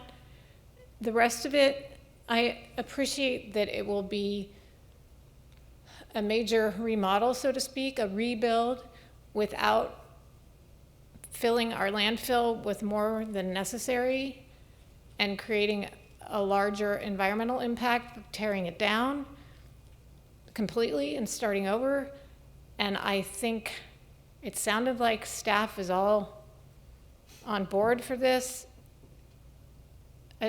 This attack on the problem, and they're the ones that have to be there. So if they're comfortable with it, I would assume that it's a great solution.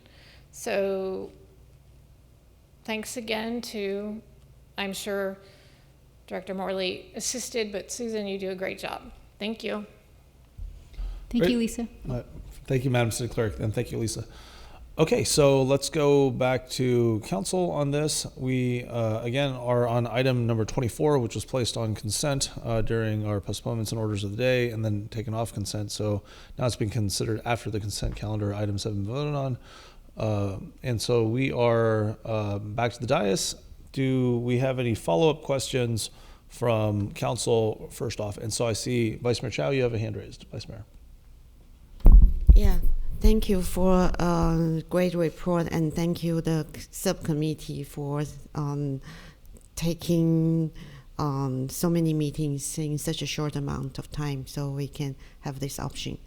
Could we put up the chart with the cost comparison?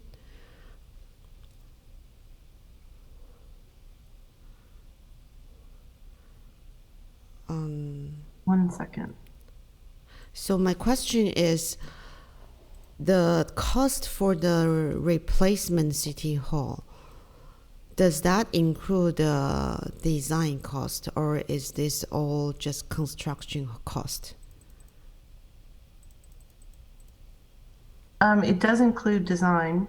Sorry, can't figure out how to turn my camera on. It does include design as well, but it's all a bit of these are all very rough order of magnitude pricing, especially if we were going to take this to the next level of making it a project. We would need to do even more cost estimates to try to pin it down a little bit more. But it does include soft costs, as we call it, design, various due diligence works you have to do to get the project done.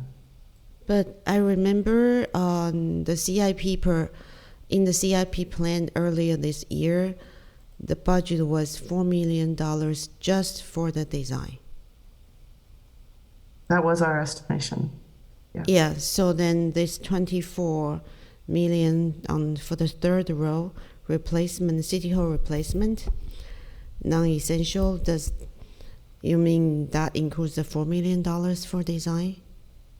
It does include a budget for soft costs and design costs. We didn't get into whether it was 4 million or 5 million or how that would break down. We would provide that type of detail in the next level when we propose the CIP project. But I mean, because it looks like the cost is similar to a second row, which is just renovation. So I don't understand why. I think I asked in our pre-meeting, but then my understanding was the third row did not include design. So now you are saying this included both design and construction. A new one will be cheaper? Sorry, I slightly misunderstood your question, and I hope I'm not speaking out of turn here. But all of the options here include the soft costs, the design costs. What I think we realized in the conversation was that the third line, the new building, would require more extensive design, drawing out the schedule. So there was actually, in my original chart, there were more columns.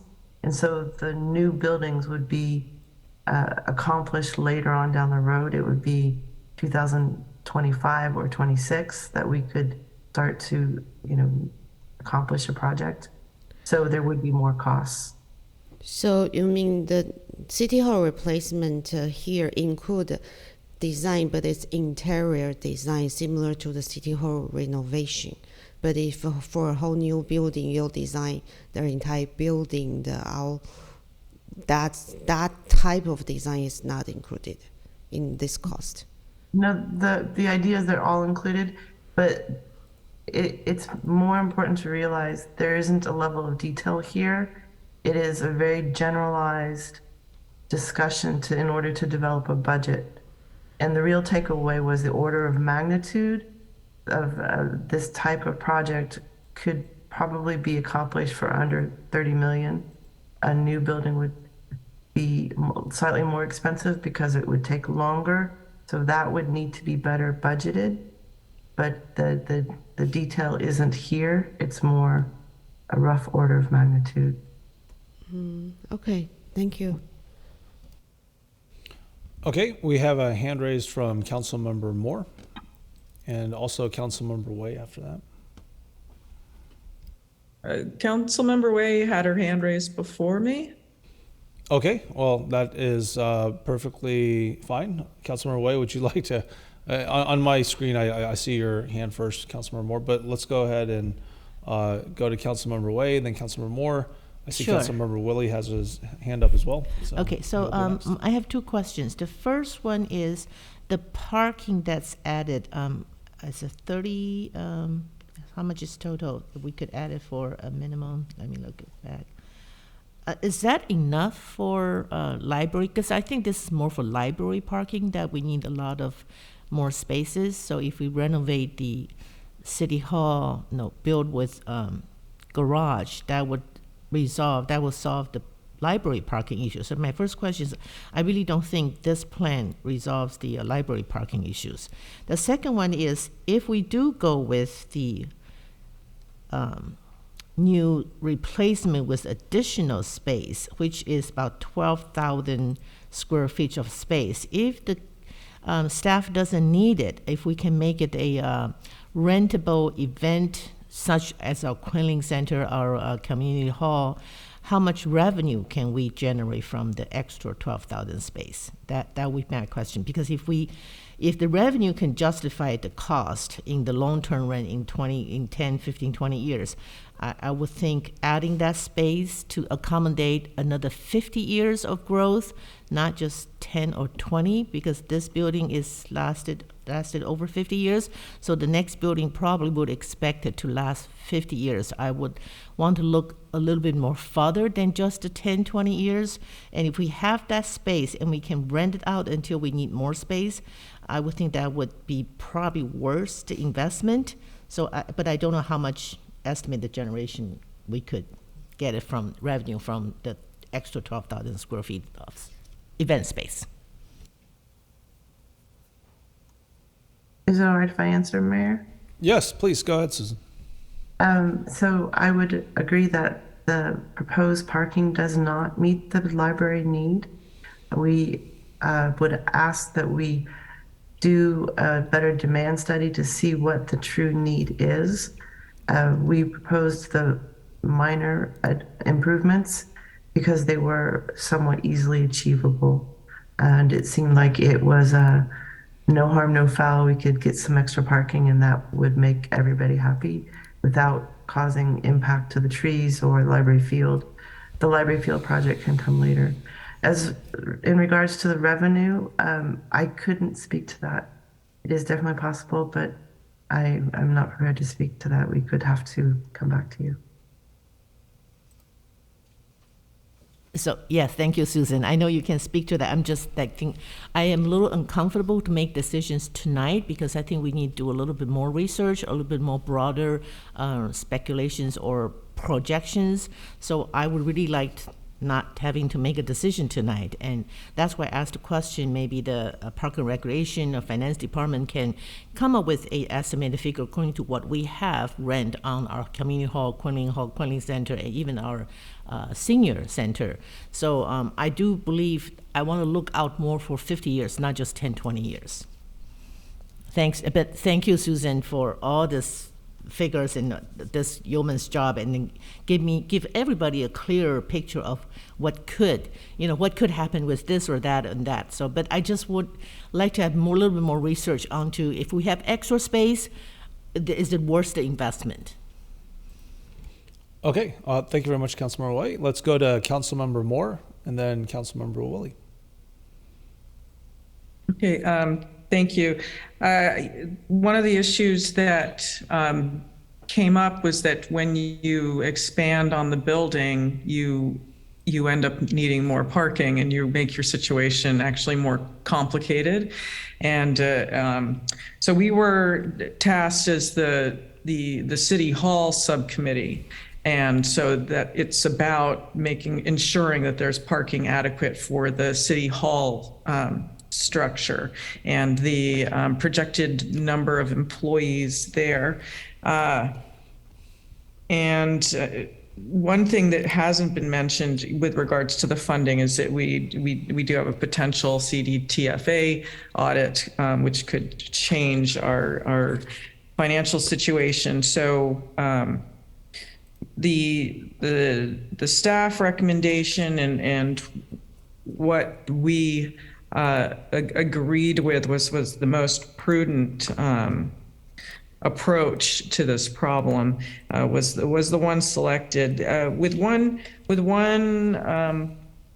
item that I thought was worth adding in, which was to build to the essential facility. So very much like the conclusion that if you have the building opened up, that it would be time to work on the HVAC system and the MEP system and get that updated while you have that availability. I also think that since you're doing the shear wall improvements, that you move to the essential facility. And the thought behind that was, yes, we're happy that we've got the EOC, the 1,400 square feet relocated over at the Torrey Annex. That's great. But if you go to the essential facility, you're demonstrating your concern for the city employees, and you're also providing the flexibility of perhaps returning the EOC if that's something that we decide to do down the road. You just have that flexibility. So I think that would be something I think we should look into. And then like Susan Michael was saying, that there was another column in the table. So we had a 2023 project total, a 2024, and a 2025, understanding that the costs go up as it stalls off. And to me, this project has been, since the discovery in 2005 of the error in the seismic calculations back in 1986, where they weren't even up to the 1985 code when they did the upgrade, that this has truly been mulled over and pushed down the road far too long. And we did just have an earthquake. And so it's certainly my preference that we go with the recommended action. And I would also prefer that we move to the essential facility for that future flexibility. And I think it's the most fiscally prudent option for us to do at this time, especially given the variables that we're seeing moving forward. Leave it at that. Thank you, Councilmember Moore. Next, we have Councilmember Willie.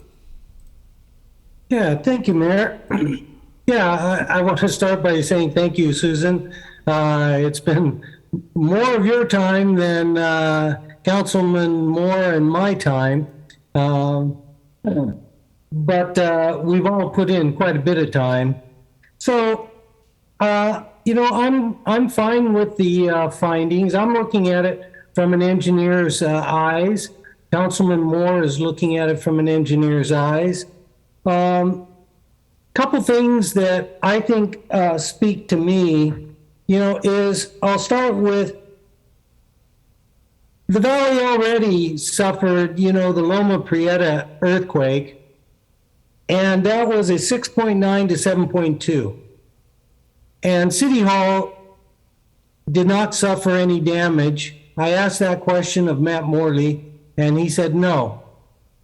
I think we need to be very careful when we start making statements that leave out the technical aspects.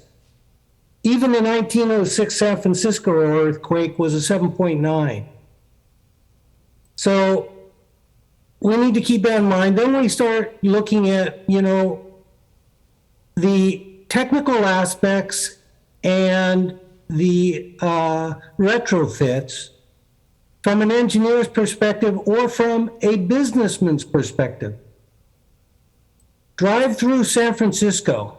How many buildings are they tearing down to be replaced? Unless they're being enlarged.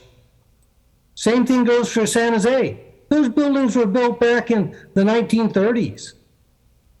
We definitely want safety. There's no question about it. We want to be sure that we're safe. I'm good with Councilman Moore's suggestion that we go ahead and spend the extra few million to get it further strengthened so that it truly does meet risk category 4. A couple of technical things to point out, though. One is in the April 19th, 2021 MME structural analysis on page 4 and 5, and this, for the residents that spoke, they clearly don't have all this information. And so they need to realize that there's a lot more to the story than just thinking things should be bigger and shinier. So on page 4, it says for the deficiency-based evaluation, it should be performed further to investigate a number of the identified deficiencies to see if any of them need to be or can be waived as a basis for the detailed design. See, they've had to make conservative assumptions that every engineer has to do. You have to be sure your safety factor is going to work in all instances. You don't want to get on an airplane and have it fall out of the sky. So they have made a lot of assumptions. They're saying to have final numbers, they need to do further investigations and calculations. And then also, one of the main factors for the structural integrity is the roof is too heavy. Community Hall was built with a lightweight roof, whereas City Hall was built with a heavy roof. Part of the upgrade is going to be removing that overly heavy roof and replacing it with a community hall style roof. So when you're if you were to go and talk to other businesses, Applied Materials, of course they want everybody to be safe, and of course they want to spend the dollars that they have carefully and apply them well. And with the considerations that I've just kind of gone over, several of them, the seismic upgrade for City Hall is really a very practical approach that clearly would be taken. And I'll be a little bit humorous here. In industry, you don't tear down buildings for littler type things unless you're a casino. And you're going to tear down that casino because you're going to build this beautiful, shiny, sky bright structure to draw in the money. That's not what we're here for. We're here to be very careful with our community's tax dollars. As we speak, the city is carrying $27 million of debt. And if my memory is correct, the servicing of that debt is $250,000 a month. If we have extra money, we should be reducing that debt we're carrying and save that $250,000 a month.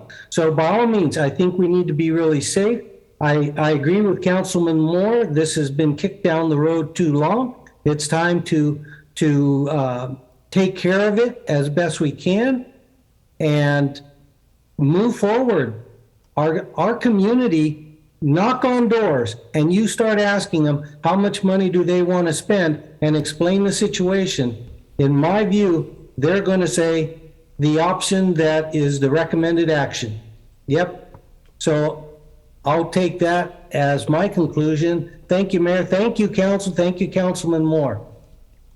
Okay, thank you, Councilmember Willie. And next we have Vice Mayor Chow. Vice Mayor, remind me, you have spoken on this, right? Mm-hmm. Okay, I'll go ahead and entertain a motion. Did you want to bring a motion on the table for our further discussion at this point?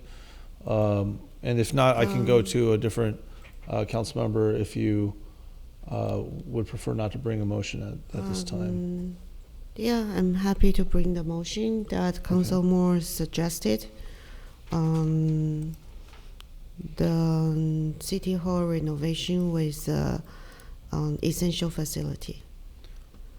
Okay, so thank you very much, Vice Mayor Chow. You're moving the City Hall renovation proposal with an essential facility, seismic retrofit, and I will look for a second going by show of hands. Would anyone like to second Vice Mayor Chow's motion?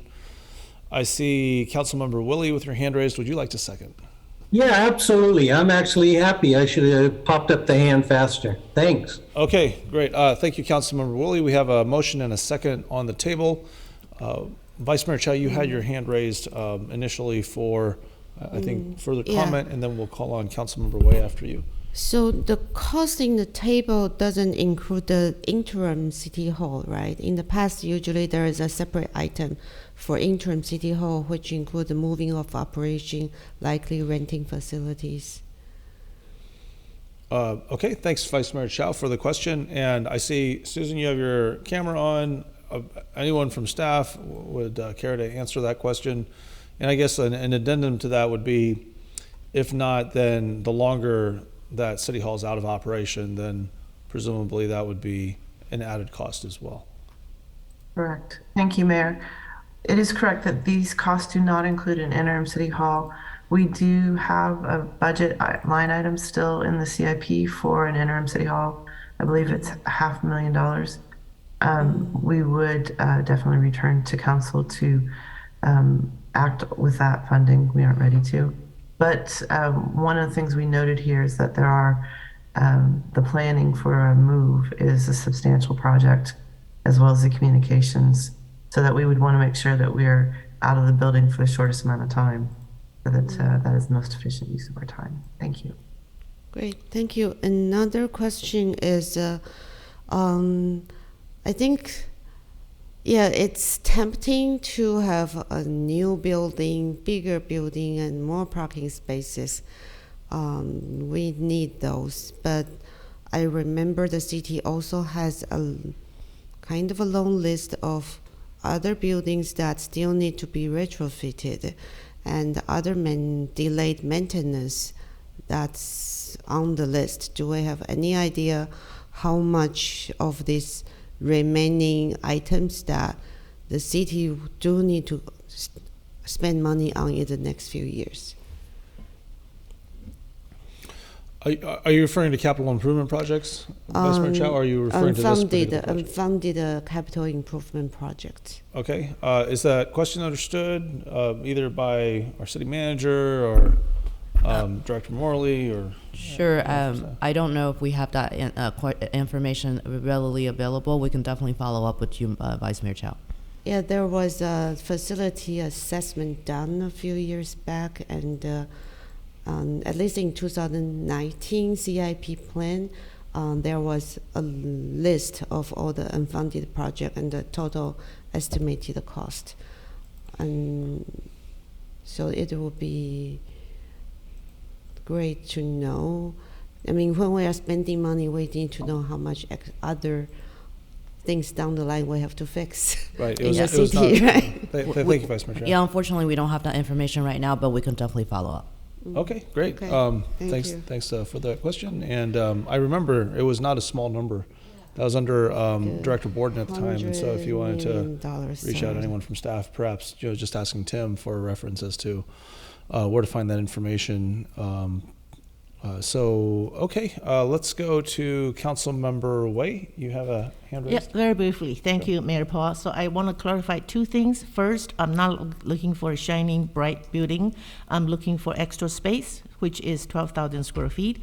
Now, I want to clarify one, that the proposal on the table right now is $27 million, right? It's not 25, because I think Councilmember Moore's position is to do the category 4. Correct. Okay, so we're looking at $27,500,000, and so I'm not looking for a shining, building, brand new building. I'm looking for extra space for future use, and I think what I am comfortable with, I don't think we have a more detailed analysis. If we have extra space, does the cost of $38 million or $43 million versus $27 million, what is the comparison? And I would like to know a little bit more of that, and what revenues we could generate. Could it be adjusted for to justify it? So I'm not looking for a shiny building. I'm looking for extra space for future programming, for community usage.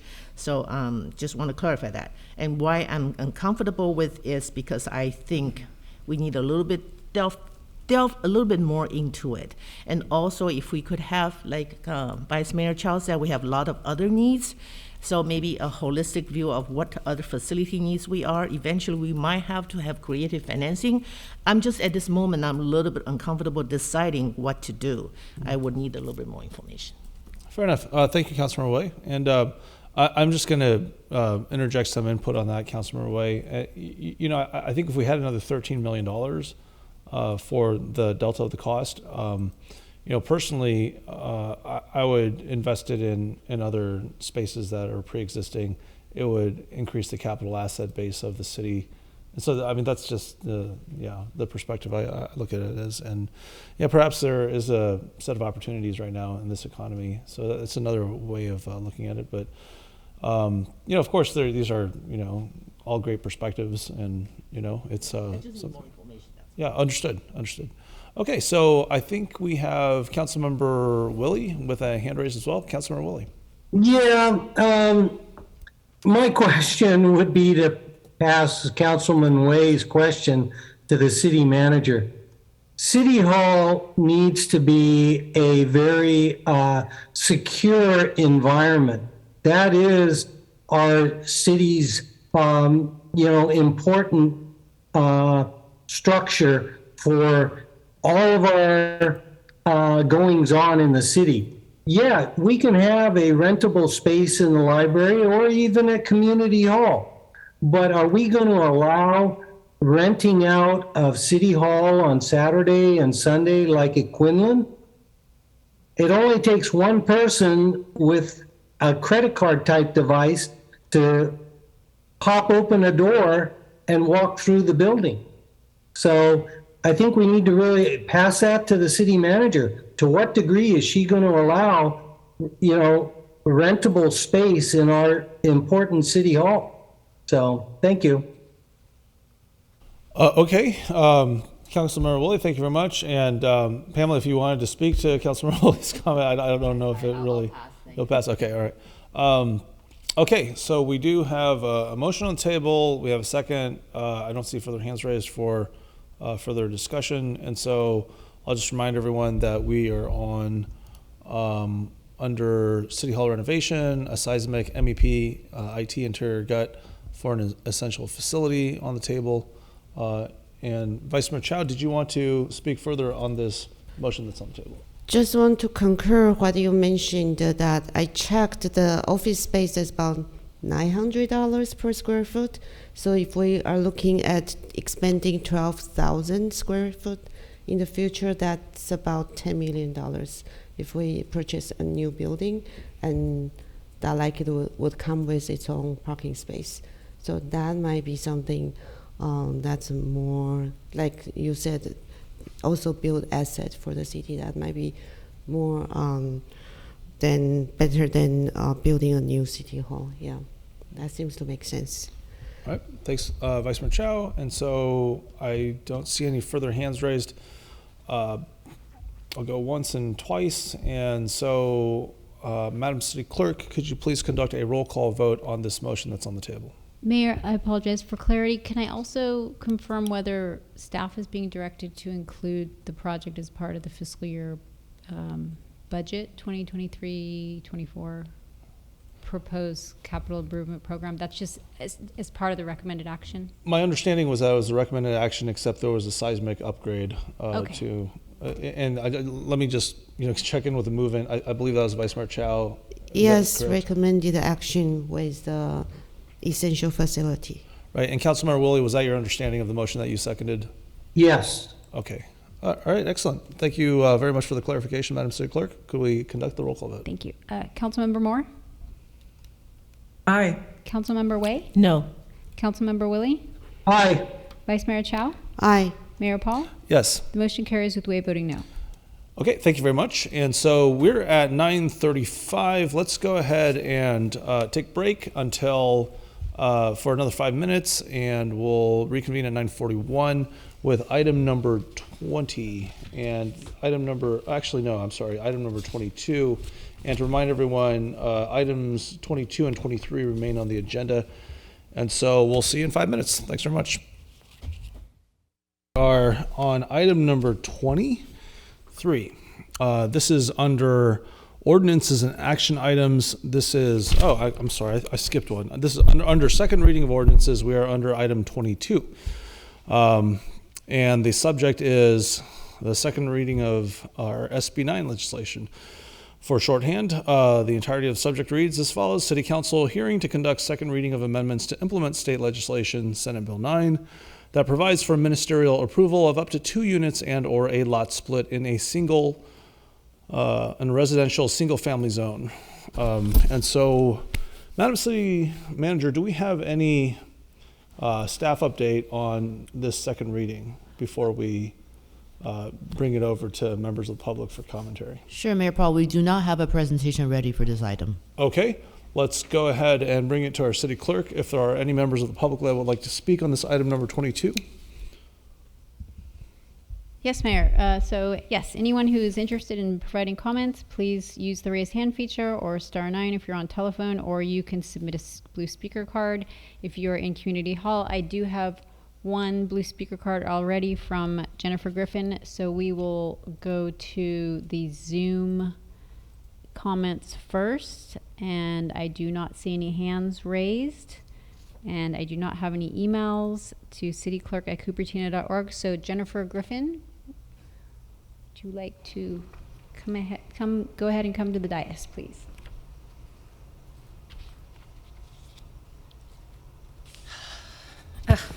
It's so funny, that with all the rebel rousing a week ago, nobody even bothers to come out to talk about SB 9, which has raised pure hell in a lot of areas in this state. I spent 2 hours on Zoom today, and when we got to SB 9, it was like, you talk about people dragging out lots and lots of trash. I mean, I don't think the governor even has a clue, he's got other problems, what 9 and 10 did. We had 50. I spent hours on 50 calling assembly people and legislators. I learned a lot, and we fought it down. But then SB 9 and SB 10 came back like the typhoid plague. And we got dumped with another, 35 housing bills again in September, right after Gavin got reelected. I didn't vote for him. I, didn't not want to, because I like some of the stuff he's done. But this thing, 9 and 10, just pushed it over the top, and it keeps getting worse. No balconies. And I'm going to say again, whoever had the audacity to author SB 9 and 10 ought to be have their bachelor's degree revoked. If a politician is claiming that they wrote 9 and 10, the thing is so inconceivably weird that no one understands it. Everybody now thinks that the Coastal Commission is involved with it. There's a big rumor that it's trying to not let the public go into the Coastal Commission meetings. Okay, well, I've read 9. It's kind of like you can read the Gettysburg Address, which I was made to learn by heart in 5th grade, and the Declaration of Independence, and you can understand them. SB 9 and SB 10 are 2 of the biggest polyglots of complete. It was made by a committee. So whoever this politician is that claims that they wrote it, or he or she, it's a committee. The thing is just, it's an absolute atrocity. And so the public, it's getting dumped on the public. Okay, so yeah, I'm sorry. I've got enough problems on my own. I don't need to get dumped on by elected officials that think that they know how to write land use. Okay, maybe they have a bachelor's degree in business, but that doesn't make you an expert on splitting lots. My God, let's get real. So yeah, no balconies. What about 4-foot setbacks? It's like, this thing was written by, I bet Gavin would claim he wrote it. Maybe he has more experience. I don't know. Yeah, 9 is just a complete baloney, and we're going to have our Neighborhood Voices initiative. That's the upshot, folks. Thank you. Thank you, Jennifer. Anyone else, Madam City Clerk? That is it, Mayor. Okay, thank you very much. And so let's bring this back up to council with regard to any follow-up questions or comments. Councilmember Moore, your hand is raised. Did you want just to check in, did you want to make questions or comments or bring forward a motion at this time? Well, I do have a comment. I want to thank Chris for putting the 3-foot retaining wall item into the ordinance following our direction. That turned out great. And then I would like to move that ordinance number 22-2246 be read by title only, and that the city clerk's reading constitute the second reading thereof. And I move that ordinance number 22-2246 be enacted. Okay, if you could hold that thought, Madam Councilmember Moore, I will ask our city attorney to conduct the second reading of ordinance number 22-2246 at this time. Also, Mayor, I did want to make one quick note that the first reading noted that council could find the proposed actions exempt from CEQA, and it was missing from the agenda here, so you may wish to incorporate that in the motion. So it's not necessary to make that finding again, but I think the mayor misspoke because I'd prefer the city clerk conduct the second reading than me. Oh, did I say city attorney? Yes. Oh, okay. I'm sorry. It's just been a long 8 years. All right. So, Madam City Clerk, if you could please conduct the second. Does it matter legally? So, anyway, I'm not going to get it. I'm just not as good at it as Okay. Fair enough. Good. All right. Madam City Clerk, if you could please conduct the second reading of ordinance number 22-2246. This is the second reading and enactment of ordinance number 22-2246, an ordinance of the City Council of the City of Cupertino amending chapters 18.20.170, 19.08.030, 19.12.030, 19.12.110, 19.28.040, 19.28.050, 19.28.110, 19.28.150, 19.28.170, 19.40.050, 19.40.060, 19.40.090, and 19.112.060 to adopt standards for ministerial approval of duplexes and lot splits in single-family residential zoning districts. Thank you, Madam City Clerk. And we'll go back to Councilmember Moore. Councilmember Moore, is your motion still the same following the City Clerk's second reading of the ordinance? Yes, I do have a question, more of a procedure question. So we have long had these little cards in there. I have one here, they're all across the dais, and they show the second reading, and I read it out as exactly as it shows there. But it seems to me that the space in between the the first quote and the second quote, the I move that ordinance number, in this case, it's 22-2246, be enacted. I believe what is being implied in here is that space is where the city clerk reads the ordinance by title only.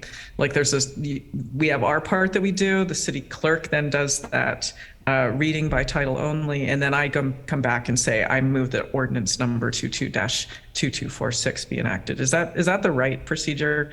Because I just read it all together, and it seems like there was an awkward place there. Right. Well, in my experience, Councilmember Moore, what's happened over time is that if there is not an apparent bifurcation in the voting, in anticipation of the two different motions that would be brought, we could have an omnibus motion combining these two. So the space between the two, the line that you see between the two quotes, if you will, is actually the separation of two motions.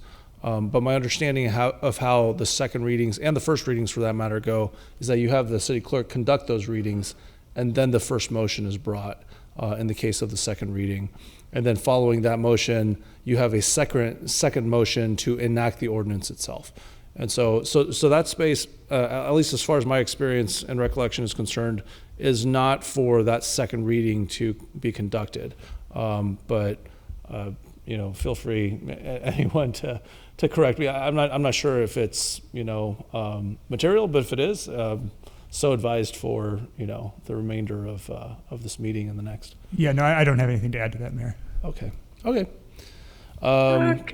So I got more confused, but thank you. So I read everything all in one long line together. Was that correct or not? Okay, well, let me just repeat what I just said. Okay, so this is two motions. Okay, there is the second reading and there's enactment.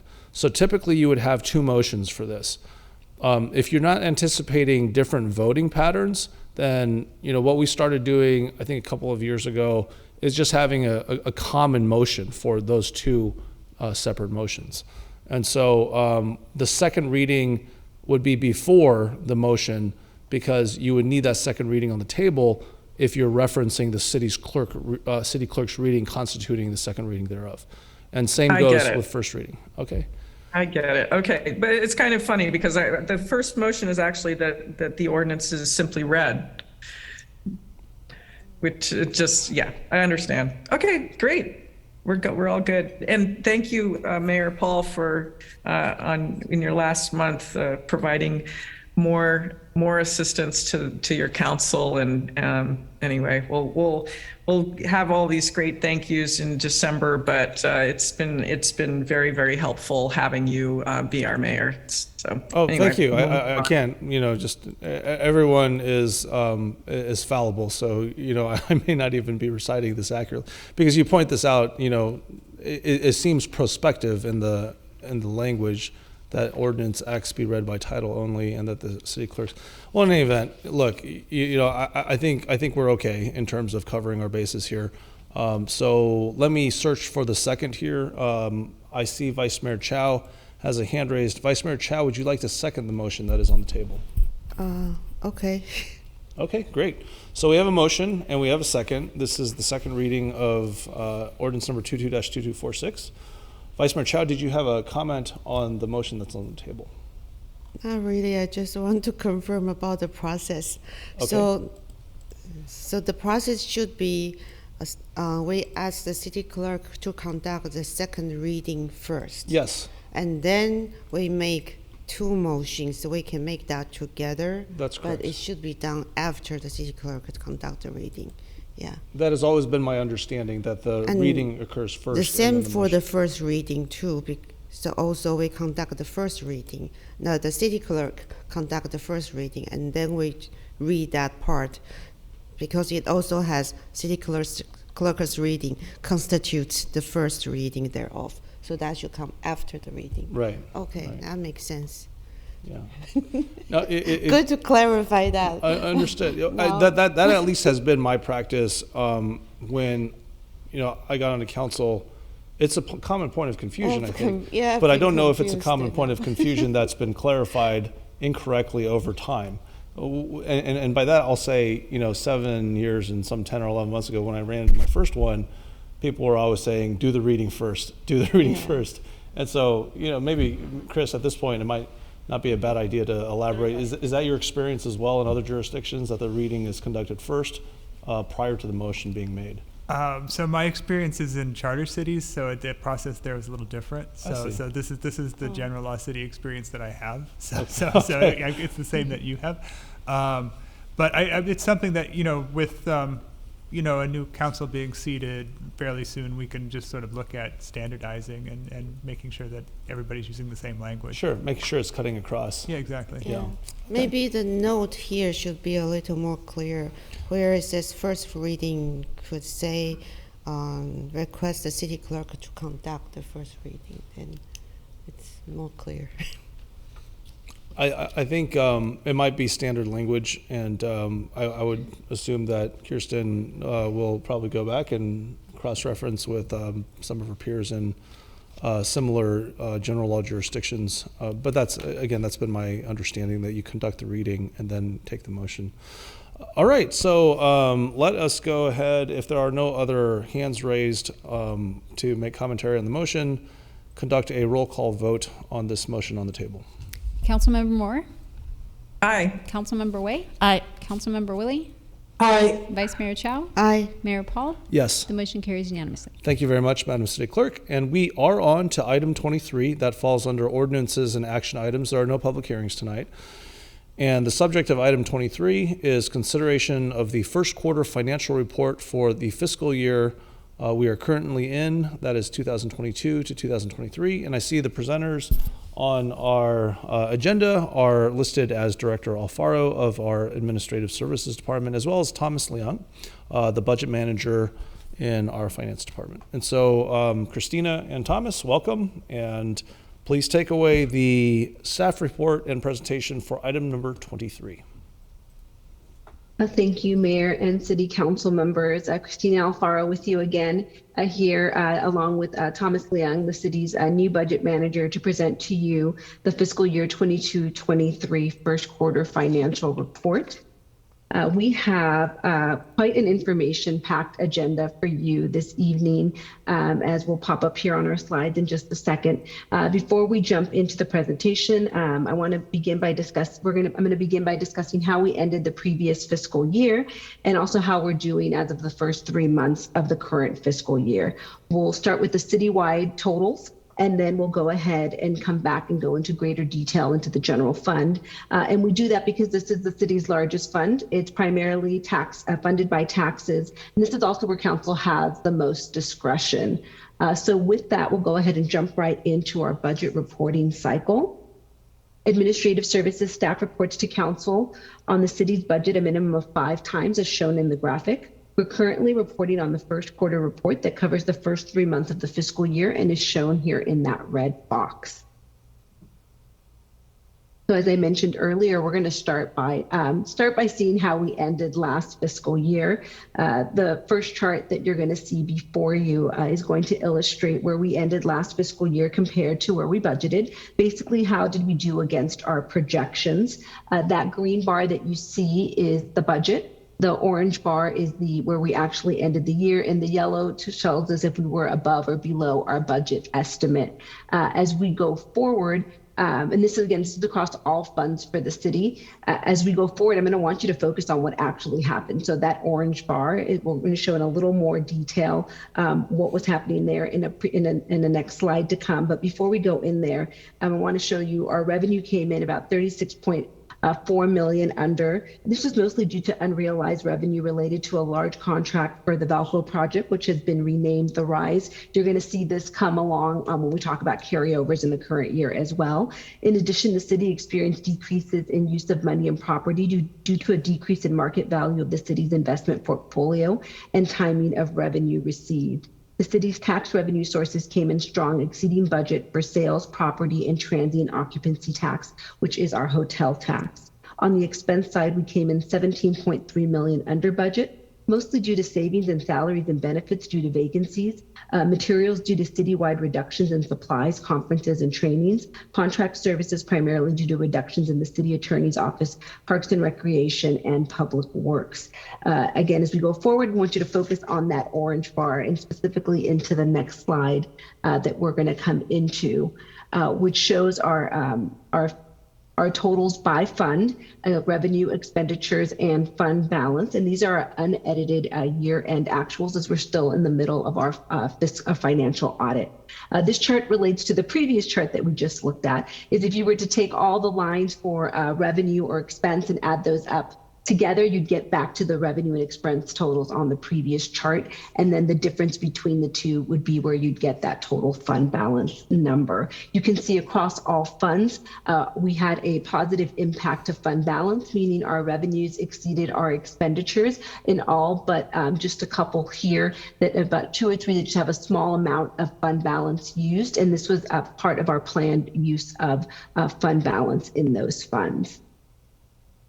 So that's how we ended the year. Let's talk a little bit about what's happening as of the first quarter. But before we jump into that, we just want to remind everyone how we got to our amended budget number. So you may know our big budget book, our final adopted budget. And you may remember just a few months ago, we were talking about the proposed budget. And so this step-up chart is going to show you the budget across, again, we're talking about all funds still, how it has increased since the proposed budget through the first quarter. Overall, the budget has increased $82.5 million since it was adopted, and we'll discuss those adjustments that have brought the budget up to this total in an upcoming slide, actually the very next slide, which will show you on a table the appropriation or budget changes by fund.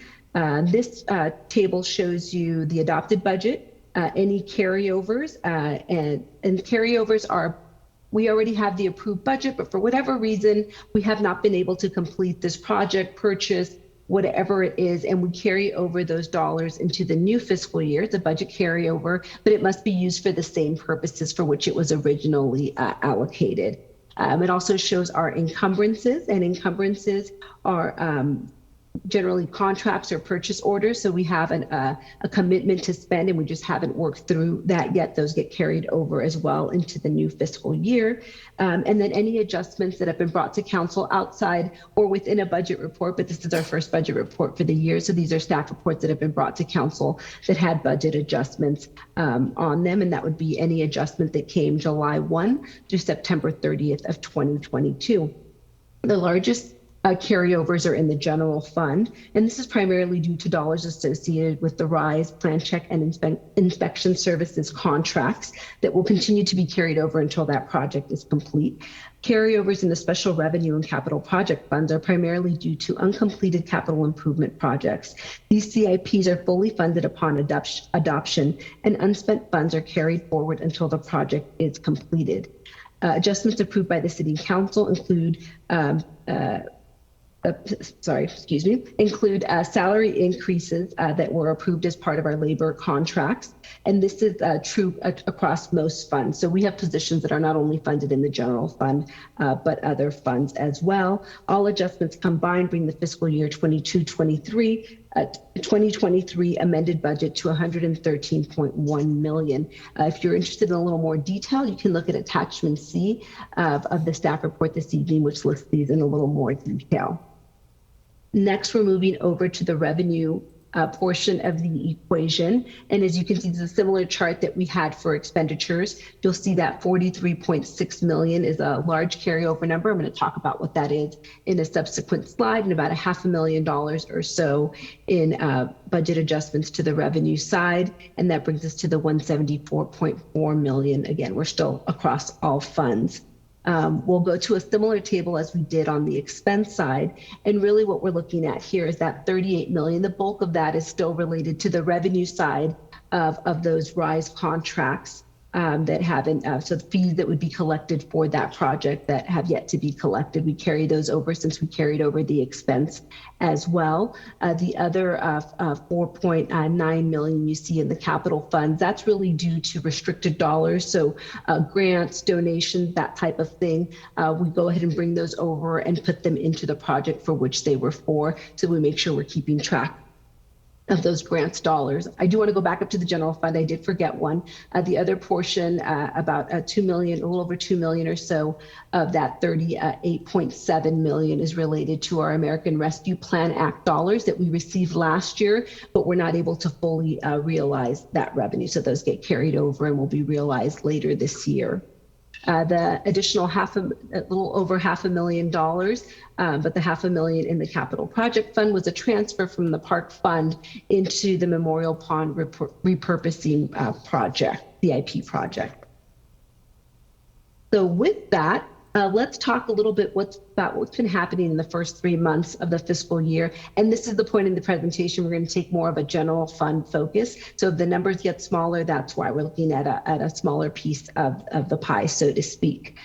So let's kick off with our first chart. And so when we're doing budgeting and analysis, one of the first things we want to do is kind of look back, do some trend analysis. Where have we generally been during this time of the year? Are we tracking where we thought we might be? And if we're not, what are some of the reasons for that? And that helps us understand if we think we're going to end the year within budget or if we need to make any additional adjustments. The chart before you, the blue bar represents our revenues since 2019-20. Up through fiscal year 23. The red bar represents expenditures. And as you can see, over the last 3 years, our revenues have come in anywhere between 12% and 21% of our budgeted revenue numbers as of the first quarter. This year, we're at 9%. So we're tracking a bit below. We're going to talk about why in one of the upcoming slides. On the expense side, similarly, we're tracking below. So if you look at the last 3 years, expenditures at the first quarter point of the fiscal year have been between 29 and 34%. And this year we're at 25%. And so we'll tell you a little bit about why that's happening in a subsequent slide. So this is that slide, at least for the revenue portion. And so what I'm going to do here is I'm not going to talk about every category. There is a write-up on each of these categories as part of the first quarter report, but I'm going to cover some of the major ones, and you'll see little red boxes appear around those that I'm looking at. The first is sales tax, which is down 5.4 million, or a 57% drop. Now, if you've been following the city on social media, we teased this variance as part of our first quarter videos. The primary reason for this variance is timing. Last year, as of the first quarter, we had received all 3 months of sales tax payments for the quarter. This year, the city received 2 out of the 3 months. Again, absent any results from the CDTFA audit, but the city is still on track to meet this current year-end estimates for sales tax. Next, we're going to move on to our transient occupancy tax, which is up. And so transient occupancy tax, as I mentioned earlier, is a tax you pay if you stay in a hotel, and it's up 1.2 million. And this is actually a really great story as I don't know if we can still call it post-pandemic, but whatever this is that we're in now, as more businesses have begun to open up and there's been a return to business travel, we've seen our TOT come back, and that's what you see here. The last category I'm going to cover is our intergovernmental revenues and transfers. And this is really another timing related issue related to the American Rescue Plan Act dollars, or ARP dollars. We received our first tranche of funds last year in the first quarter. We received our second tranche in October of this year. So you'll see those when we get to mid-year, that will all catch up at that point as well. The other thing that you're going to see when we get to mid-year is because the Treasury Department changed their guidelines in terms of how we receive these funds. Any agency receiving less than $10 million can just realize that revenue all at once as a revenue loss versus having to justify those revenue losses with an offsetting expense. So at mid-year, you'll see us come and realize all of those federal dollars based on the Treasury Department's new guidelines. So just a little preview to what might be coming up at mid-year. Next, moving over to the expenditure side, we see, give Thomas a second to catch up there. Here we go. Again, I'm not going to go over each of these categories, but I'm just going to cover some of the highlights here. On the expense side, we see increases in compensation due to an increase in salary costs for negotiated cost of living adjustments, or COLAs, and increases in retirement and workers' compensation costs. Contract services are also up due to increases in insurance premium and the city's law enforcement contract. And lastly, transfers out are down. This is due to a reduction to the general fund departments as we did a transfer out of those American Rescue Plan Act dollars, again, because we needed to justify the expense to be able to realize the revenue related to those federal dollars. But the timing of the payment came in October, and so we haven't seen that transfer, and you actually won't see the transfer because we will realize all that revenue absent having to do the expense piece again because of new guidance from the Treasury Department. So with that, so what does that all mean? What is the impact that our revenues coming in, our actuals coming in higher than our expenses, how we're tracking in the current year, and really the impact that it has to fund balance. So when we look at our year-end actuals and our year-to-date trends and those impacts they have to our fund balance or the city's savings account. The general fund savings account, before I jump into what that impact is, you'll see a lot of colorful bars on this chart. And the reason behind that is although when you look at our total fund balance, that's a large number, they're broken out into smaller categories that have some different designations. I'll go through those quickly here. The first one is our non-spendable. So that is that but the gray bar. And this something like a loan receivable. So it's money we're supposed to get, but we haven't gotten it, so it's not in a spendable form. Next, we have our restricted amount. And restricted means that an agency or a board or some sort of entity outside of the city council has put a restriction on these dollars. This is something similar to our 115 trust for either pension or other post-employment benefits. Next, the light blue bar, those are the committed. And that means that our governing board, our city council has put a restriction on how these dollars or has committed these dollars to be used in a specific way. Lastly, but the next category is assigned. And that means we've earmarked those dollars for a specific purpose, but we haven't necessarily committed them and they're not in a restricted form. And so you'll see that category there as well. And the very last bar, that yellow bar, if the dollars don't fit into any of the previous categories, they automatically fall to unassigned, which basically means we haven't set them aside for any specific purpose. They're unassigned, so to speak. And so when we're looking at that, again, looking at this absent any impacts from the CDTFA audit, which Thomas will cover in a subsequent slide. And sorry, I just realized I haven't spelled out. California Department of Taxation and Fee Administration is what we refer to when we're talking about the CDTFA. We're anticipated to end the year in fund balance across all categories of 121.6 million. That's up from where we originally anticipated it at 110.1 million because our revenues at year end have exceeded our expenditures at year end. So that's what's causing the majority of the growth. The other area that I want to point your attention to is the green bar, because we were originally estimating that we'd have 48.3 million in unassigned fund balance. That number has now jumped to 63.2 million. And normally at mid-year, we would make recommendations for what to do with these dollars, how to transfer them. That is still our expectation, as we expect to hear back on the results of that audit prior to mid-year, and that will give us a better sense of what we're going to do with these additional dollars that we have in our savings.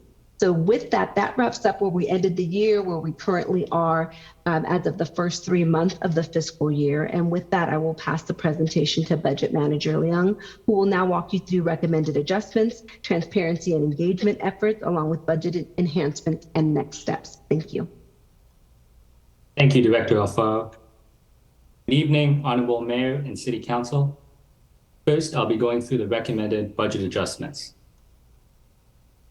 This summary table shows all the requests by fund and department. I'll go through the requests in greater detail in the next few slides.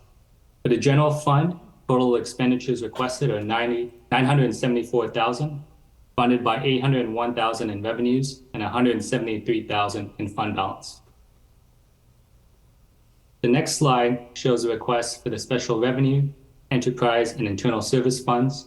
For all funds combined, including the general fund, total expenditures requested are $1.8 million, funded by $920,000 in revenues and $886,000 in fund balance. Now I'll be going through the requests in greater detail. First of all, I'll start with the administration department. Sustainability is requesting $9,650 to provide marketing and outreach for the newly adopted Climate Action Plan 2.0, as well as targeted mailing to market new and improved offerings for energy efficiency and electrification, and also for the replacement of the Earth and Arbor Day festival banner, which was damaged last year. Next, sustainability is requesting $7,150 for Earth and Arbor Day festival services to fund a solar-powered stage and bike valet. Next, sustainability is requesting $20,000 for a greenhouse gas emissions inventory update. The current emissions inventory reflects data from 2018, and an update to this inventory needs to be completed in order to remain compliant with the Global Covenant of Mayors requirements. This expense occurs approximately every 2 to 3 years, and this inventory is an essential part of implementing the newly adopted Climate Action Plan 2.0, which is a fiscal year 21-22 city work program project. The total for administration is $66,800. And finally, sustainability is requesting $30,000 for the Valley Water Cost Share Program to match an increase in demand. This will support rebates for residents and commercial customers accessing the Landscape Rebate Program and Gray Water Rebate Program. And this is essential to the successful continuation of the Climate Victory Gardens pilot, which is a fiscal year 2019-20 city work program project. The next department I'll be talking about is innovation and technology. First, IT is requesting an increase to revenues of $12,000 because in-person video production services have resumed for the Silicon Valley Clean Energy Authority. Second, IT is requesting to increase revenues by $20,152 due to a grant from the California Department of Housing and Community Development for implementation services and software that accelerate and streamline housing production. And finally, IT is requesting $118,766 to procure scanners to help the Sheriff's Office with crime scene analysis. This request is funded by a $496,000 refund from the Sheriff's Office, as last year's law enforcement services came in under budget. For this project, IT is simply assisting with procurement.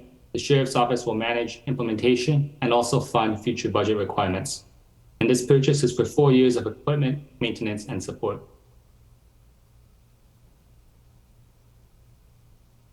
Next, I'll be talking about community development. CDD is requesting $500,000 to hire 2 contractors to alleviate the consistent backlog and also provide a timely turnaround for plan reviews. These contracts were presented at the November 1st City Council meeting. The contractors will assist with plan reviews for the Hamptons redevelopment, Cupertino Village, De Anza Hotel, Marina Plaza, Apple tenant improvements, Falco Parkway, and Apple Campus 2 ancillary building. These appropriations are offset by $769,000 in revenues. The city will keep 35% of the fee revenues, and the contractor will keep 65%. Next, I'll be talking about Public Works. Public Works is requesting $11,965 for McClellan Ranch path repair. This project was originally approved in fiscal year 2021-22 first quarter for $55,000. The project will remove and replace concrete to mitigate trip hazards on a pathway that is highly used by people walking the Stevens Creek Trail.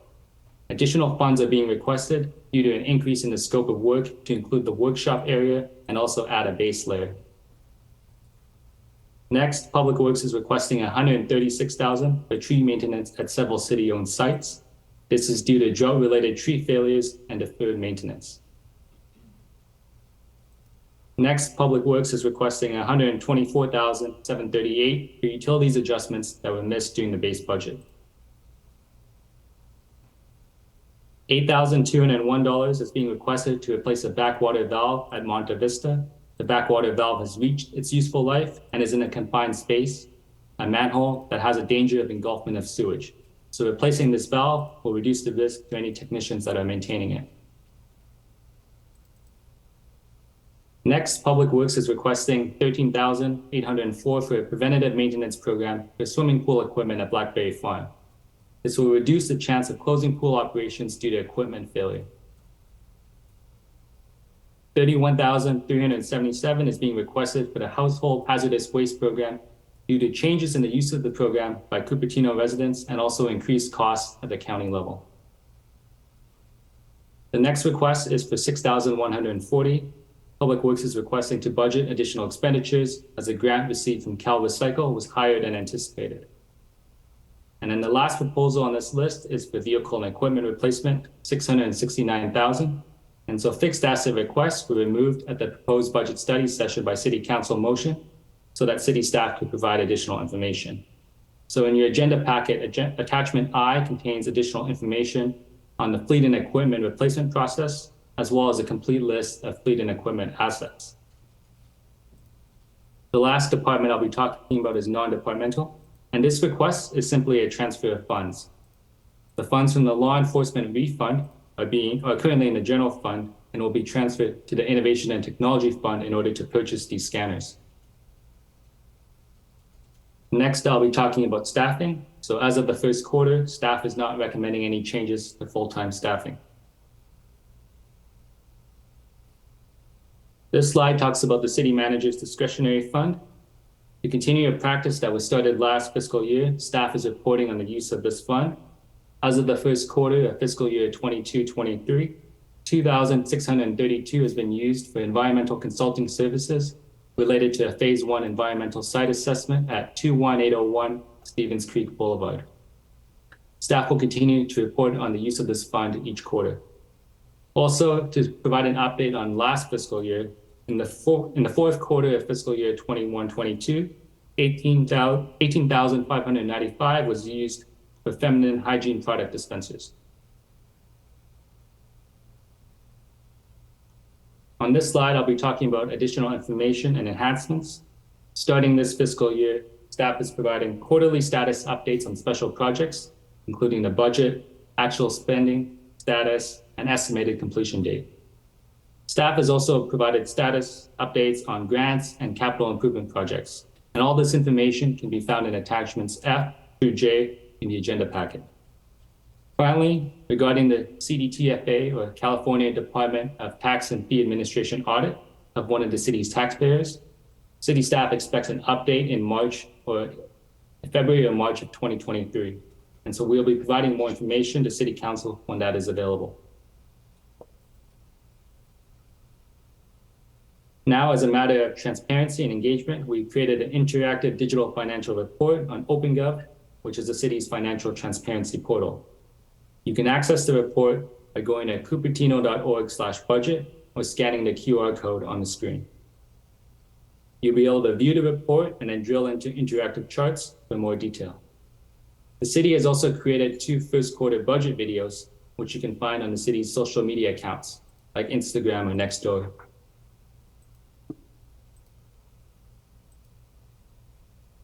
And this slide talks about next steps. We will present City Council with quarterly updates on the budget, including the mid-year report in March 2023 and the third quarter report in May 2023. And so this slide outlines our recommendations for first quarter financial report. Thank you for listening, and we look forward to any questions and comments. Thank you. Okay, thank you very much, Thomas. And Madam City Clerk, if you could please call on any public commenters on this item. Yes, anyone wishing to provide comments on this item, please use the raise hand feature by Zoom or submit a blue speaker card. If you are in Community Hall, or send an email to cityclerk@cupertino.org if you'd like comments to be read into the record. And I do not see anyone, Mayor. Okay, let's bring this back to City Council on the dais then. Are there any follow-up questions to either of the presenters from our City Council at this time with regard to item number 23? I don't see hands raised on Zoom. I do see Councilmember White now. Councilmember White. Okay, I have 2 questions on the Earth and Arbor Day services, $7,150. I presume it doesn't include staff time. Is the just the services, like maybe tables, chairs, and gifts? That's my first question. Sure, Councilmember Witt, I'll defer it to Gilly. Good evening, Honorable Mayor and council members. Apologize for my voice. I'm a bit under the weather. You're correct. These are for the Earth and Arbor Day section is for the solar stage and for a bike valet, which Silicon Valley Bicycle Coalition provides. So it's not for staff time. That's correct. Thank you. My second question is on the Blackberry Farm pool equipment preventive maintenance, $13,804. That doesn't include, I understand the slide is gone, right? But that doesn't include what to replace the slide with anything else. So what's going on with the place that slide right now? So the slide was removed as a maintenance item. Thank you, Matt Morley, Public Works Director. As a maintenance item, as we announced to the council through the capital improvement program last year. It was beyond its serviceable life, so we can continue to have discussions on future amenities for the pool at the next CIP discussion in the springtime. The cost that we're looking at now for the swimming pools is to do water treatment maintenance for the pools to make sure that the pools stay in a useful condition while we have patrons in them. Okay, so because I do remember we did not approve the splash pad that the staff recommended. So my question is, what happened to the slide is removed? What happened to that part of the pool? So the slide was removed, and there's no longer a slide in service at that pool. So the pool is still available for recreational swim. There's just not a slide element to it. All right, thank you. All right, thank you, Councilmember Boy. Let's go to any other follow-on questions from council on this presentation. We have Councilmember Moore. Okay, so I originally brought up the about $670,000 for the vehicle replacement cost, and today I was looking at some of the previous years' costs. So one of the problems that I have when I look at the budget, it'll show things like replace the number 10 dump truck, and it'll have a cost of $70,000. So just to clarify,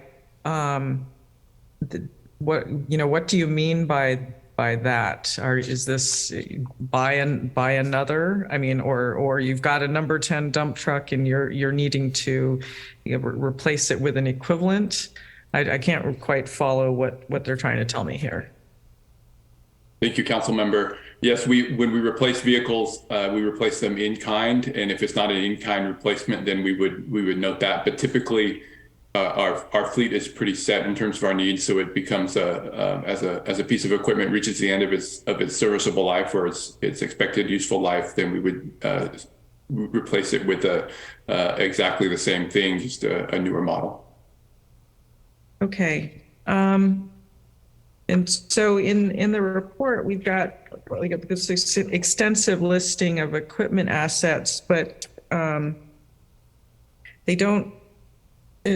It's really hard to try to make heads or tails of this, because I've got the information in different locations, and then there's a very large request for more funding.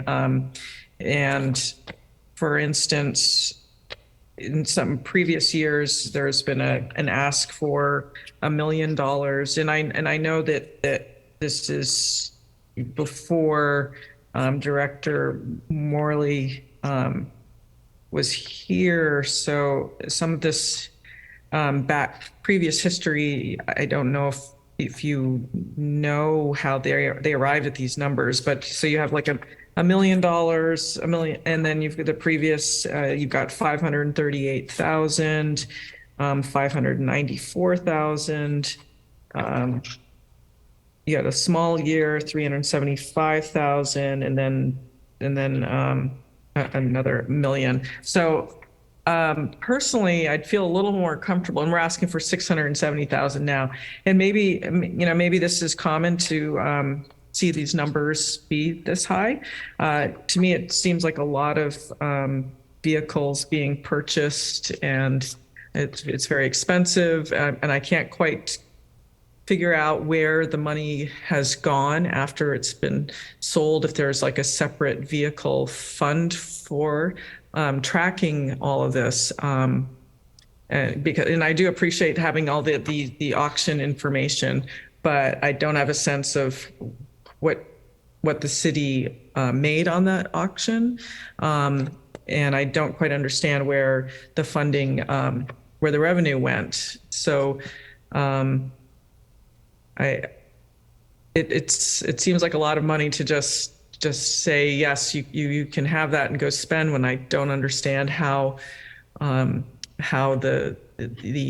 vehicle fund, which we don't seem to have a separate vehicle fund, how I don't quite understand how it works. So I personally would like some more information, but I'm not quite sure how it needs to be organized so that the justification for the cost is something that I feel comfortable with agreeing to. So I hope you can understand where my struggle is with this. Okay. So I can give you a high level overview of how the replacement program works in Cupertino, and it's similar at other places that I've worked, and it's a pretty industry standard process. Vehicles typically have an identified life cycle. For instance, with the basic passenger vehicle in Cupertino, it's 7 years or 70,000 miles as the target age, and at that point, the vehicles are identified as having reached their expected life cycle. They go through an evaluation, a mechanical evaluation, to make sure that's the case, and that we shouldn't be keeping them longer. And then, if they're ready to be switched out, then they come forward to the council through the budget process, and they're added to the list for replacement. And so that's the point that we're at now with these vehicles and this equipment, is the point where we've said that they've reached the established life cycle, and they're ready to be replaced. We put them forward very succinctly in a very short list, so that it's easy for you to see, and they're in the budget book on an annual basis, so it can be tracked. It's very common for the numbers to fluctuate. If you imagine a dump truck's going to cost $120,000, so having a fluctuation from $500,000 one year to $750 the next, it's just a factor of what vehicles are being replaced in that particular year. And it's very common for there to be years that are a little bit more heavy than others without an evening out of it, especially since at times some vehicles have a longer life expectancy. So it takes away the ability to continue to even it out. So for instance, a dump truck might go for 10 or 15 years before we replace it. So it changes sort of the overall impact of the dollars.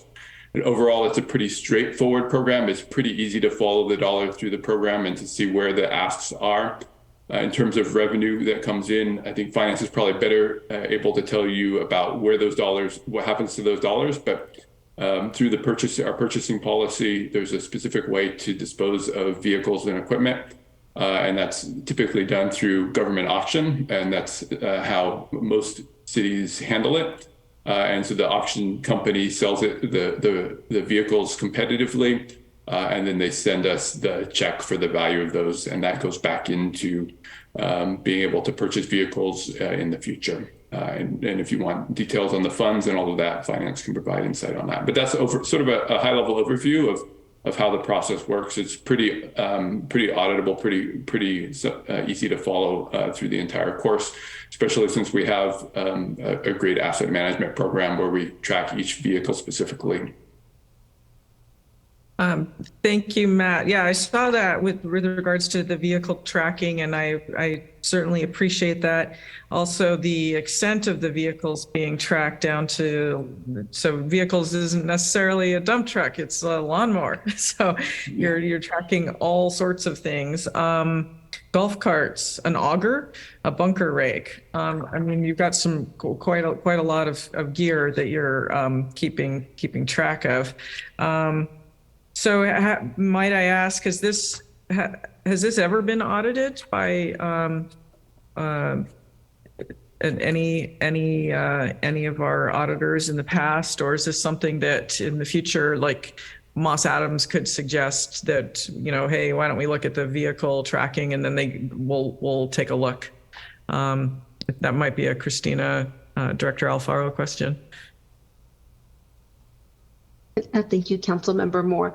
So I want to kind of first cover the vehicle. There is a vehicle replacement fund. It's called our Fixed Asset Acquisition Fund. So it's Fund 630. It is its own specific fund. I will say you're not able to see the revenue currently in the budget book. We talked about this at either proposed or final. And so we weren't pulling in there's another program called non-departmental where all the revenue is put into for this fund. And we didn't have it connected to our system so that the revenues could come out here. We're going to go ahead and fix that on the next budget cycle. So you will be able to see the revenue coming in as well. So we'll kind of fix that issue in the next budget, but it is in its own fund. Our auditors our external auditors or our financial auditors do review this fund as part of the audit. Now, depending on what you wanted to audit, that's going to make a difference if you want the external auditors. If you want it to be more of a more in-depth financial audit, we need to work out with the auditors what exactly you wanted them to look at aside from what they currently look at. So normally they do like sample tests. So if you wanted them to expand that or make that bigger, but if it was purely financial, again, we already look at that as part of our annual comprehensive financial report. And you wanted to do more, that would be a discussion with our external or financial auditors. If you were more interested in terms of the policy or the process, really that's going to be more of our internal auditors that would look at that. And that would be something that could be brought up as part of their fiscal year 24 audit work program. Okay, thank you, Director Alfaro. And I think it's something that we could perhaps bring up as an agenda item for on the audit committee, perhaps to look at. So I think that if the 630 fund is reflective of this, that amount, I think that'll straighten it out. Because I remember there was like, well, it might be in the 100, something like that, or something in the 600. So I'm glad that that's being worked on. Okay, so that is it for my questions. Thank you. Thank you, Councilmember Moore. Next, we have City Manager Wu. You have your hand raised. Did you want to make a comment? I'm sorry, I accidentally hit the button. Oh, you accidentally hit the button. Okay, great. I have some brief questions. So in follow-up, Director Morley, you had mentioned that the vehicles go through a mechanical evaluation. Is that our internal evaluation, or do we hire out to perform that evaluation for the 7 miles, 7 years, or 70,000 miles? That is an internal evaluation. We have certified mechanics on staff, and the mechanics not only look at every piece of equipment every year, so they make sure that they get sort of eyes and hands on it to make sure that it's functioning on a regular basis, but they're able to do the mechanical evaluations when it reaches its expected replacement cycle, so that we can make sure that that we're doing the smart thing with the vehicles. I see. Okay. And then with regard to the third item that was listed on the table under your department, utilities adjustments, I looked a little bit more specifically. That had to do with library utilities costs. And my question here is, I understand that there were certain things that were missed, but why were they missed from an internal process perspective? Is there something that we need to be adjusting for the future in order to make sure that these aren't missed in subsequent years? Yeah, I think it's carrying the expected increases forward into the other budget, and it was just an administrative miss. We'll put a process in place to make sure that we're capturing that for future budgets. It was, I think, just an oversight in this case. Okay, so I guess when I was looking at it, it looks like the reimbursement was accounted for. Is that correct? Because we get reimbursed by the Joint Powers Authority for the county for these utilities costs, and it looked like, did we already get reimbursed for these costs, and then we didn't get the expenditure itemized in our budget? Is that what happened here, or am I missing the mechanics of this requested adjustment? I'm hoping that Christina or Thomas can help me out a little bit with this one. I believe that we're looking at increased utility costs from year to year that didn't get factored in, and it's simply a matter of adding it into the budget, and that didn't happen in this case. Okay, so I'm just trying to understand. So it's a combination of library, utilities, and storm drain maintenance. Does that also implicate our storm drain, fee adjustment? Just trying to get at the essence of why, we had missed these initially, and have we corrected the factors that caused us to miss it? And I see Chad Mosley. Forgive me, I don't know your current title, but I think you're one of our city engineers, correct? Correct. I am an assistant director and city engineer. Yeah. And I just basically wanted to briefly clarify that we do get reimbursed from the library. It's a separate process from the budgeting. So we are being reimbursed for these utilities. The budgeting aspect, we do need to budget that money that's used to pay those utilities through the year. And then typically in August, September timeframe, we bill the library and they refund us those monies. Okay. And so why the adjustment at this point? Did we just not quite, record the payment of the utility fees? Or, what was happening on the library side before we get to the stormwater drainage fees? Yeah, again, I'm not sure where the disconnect was with budgeting for these particular utilities, but we are looking to correct that as we move into the future. Okay, is that a finance function, or was it more on the public works side that we were looking at that? Again, I'm not exactly sure where the disconnect is. Okay, got it. Well, I see Thomas has a hand raised, and so Thomas. Thank you. Just to answer some of your questions. Sure.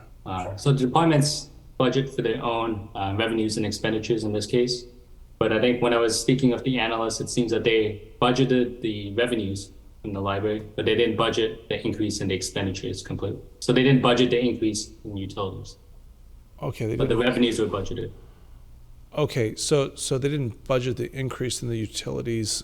All right, so is that year over year increase, or is that as reflected in something that had, well, is that prospective, or is that increases that had already occurred?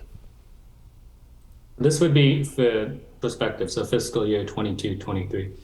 Well, how would they have been? Okay, so basically, the question would have been, can you anticipate increases in these utility costs? And basically, that just wasn't anticipated. Is that an accurate statement? Yeah, I think what we saw in this particular case was the increase in size of the library and an increase in cost compounded that added to our budgetary needs for that facility, and that those numbers weren't budgeted appropriately. Got it. And is that related to the library expansion in any way, or is it some other utility costs? As I understand, it's expanded size. So as costs go up and as the size of the building goes up, those two elements compound and create the additional need. Okay, makes sense. And then on the storm drainage side, is that related at all to the escalator in our fees, or is it something else? Yeah, we did not escalate fees this year. We held steady because we had the funds there. Okay. And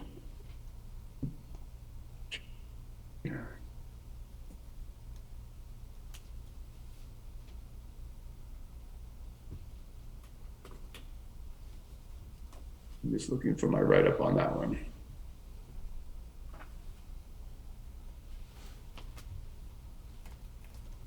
Yeah, I don't see, other than just labeling of storm drain maintenance, and I guess a number 230-81-855, which I think is internal to finance.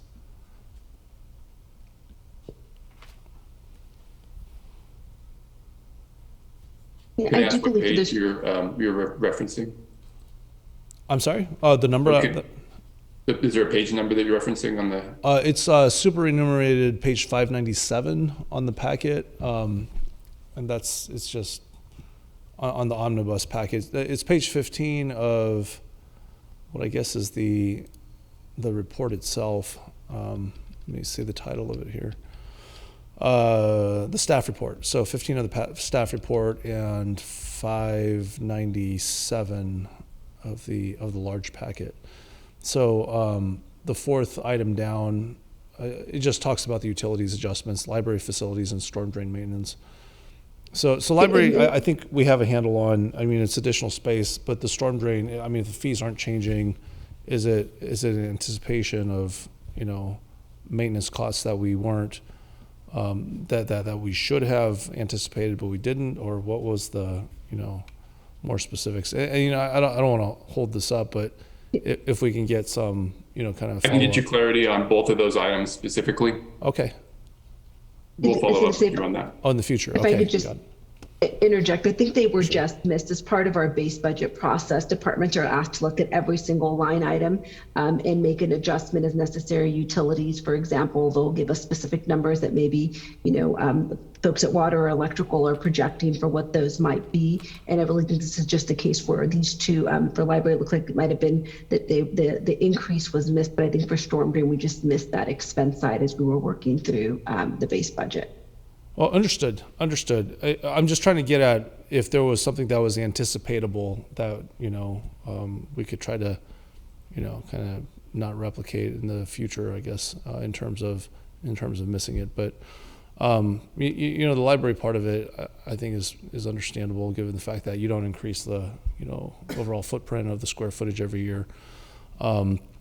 And that was just quick follow-up on the storm drain maintenance. If you end up getting more detail, either Director Alfaro or Director Morley, please forward along that information. And so appreciate it. Vice Mayor Chow, you have your hand raised next. Okay. Thank you. Really appreciate including some of this additional attachment on special projects and a list of grants, their application date and status. That's great to know. One of them seems the McClellan Bridge grant. I thought that it was already granted, but it says pending. Is that just we are waiting for that to be granted? Yeah, so with the McClellan Road Bridge, we were noticed that we were successful in the grant application, but getting the money from the state takes jumping through a few hoops. So we're in that process now. Once we have the actual dollars from the state, then we'll be able to recognize those dollars. So they'll show up during this fiscal year at either the mid-year or the third quarter report out whenever the dollars come in from the state. Thank you. That's a really long list of grants, and then it seems most of them are successful. Thank you for all the staff for your effort to get this grant for the city. And another question is regarding, thank you for the spatial project list and the status. But in one of the slides that says general fund expenditure, spatial project expenditure increased by about 23%. I'm just curious, what is that about? And the material cost is up 30% on that slide.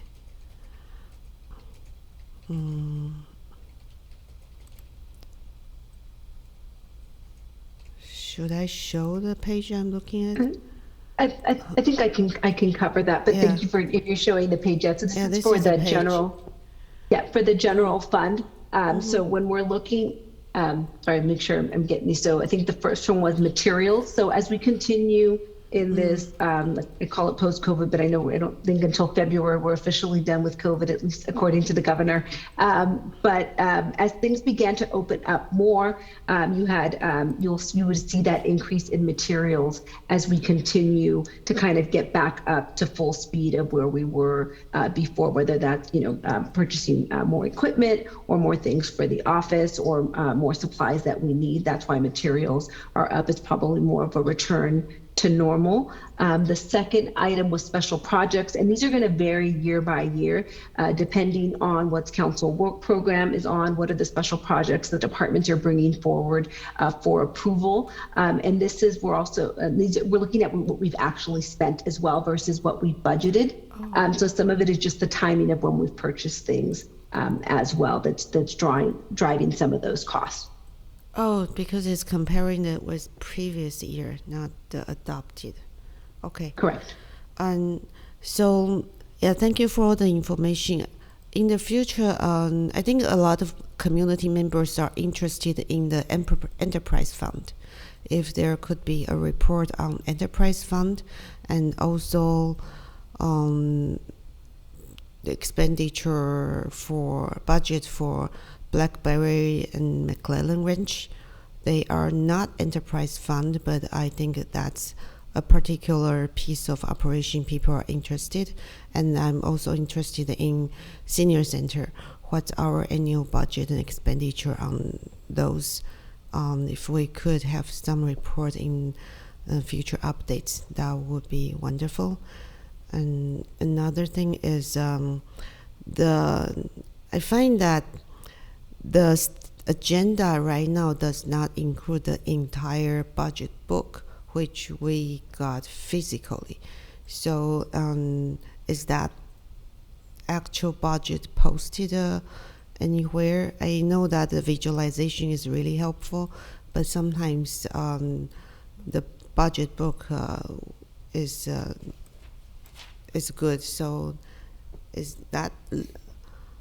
I didn't find the link in the staff report. Maybe is it linked in the staff report?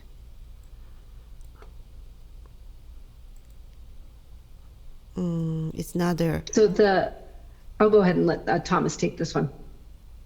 Yeah, thank you. Because I'm used to reading the school budget that they usually have a whole budget, and then I can see every page, every item, and all the items are there. Thank you.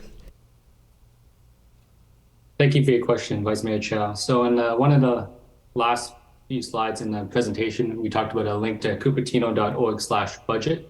And so at that link, you can find links to our first quarter report, as well as links to a complete adopted budget document. So this will be at cupertino.org/budget. If in the future, it would be nice if the staff report links to the entire complete budget. That would be great. Thank you. We can do that in the future. Thank you. Okay, great. Thank you very much, Vice Mayor Chow. Any other questions or comments before we move on to requested motion? I have a quick follow-up question on the scanners for the Sheriff's Office. Is that cost shared between various cities that are serviced by the Sheriff's Office in the West Valley, or is that something that is taken on by Cupertino exclusively?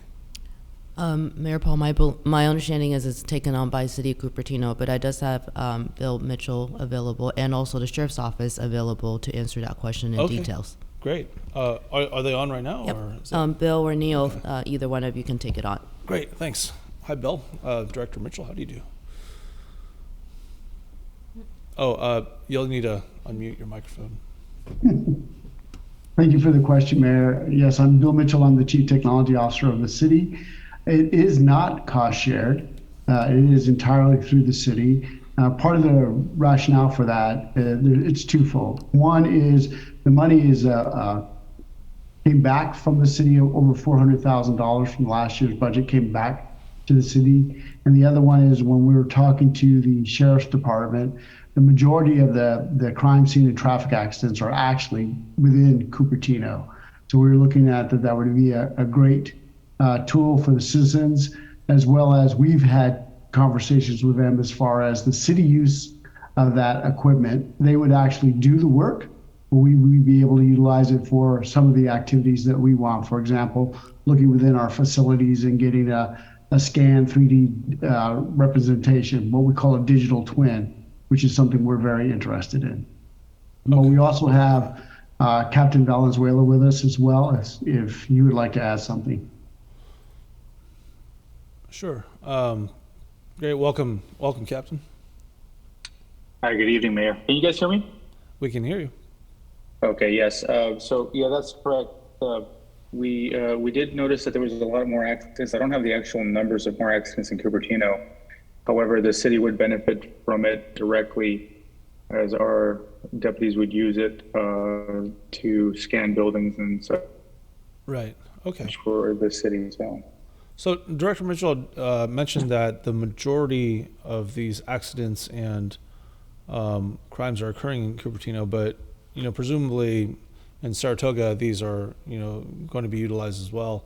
I mean, was the possibility of cost sharing entertained, and I also presume that Saratoga might have received a bit of a refund based upon their usage on the sheriff's contract?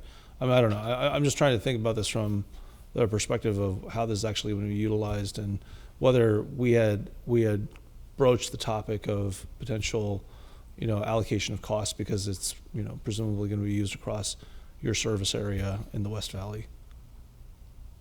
No, it's a good question, Mayor.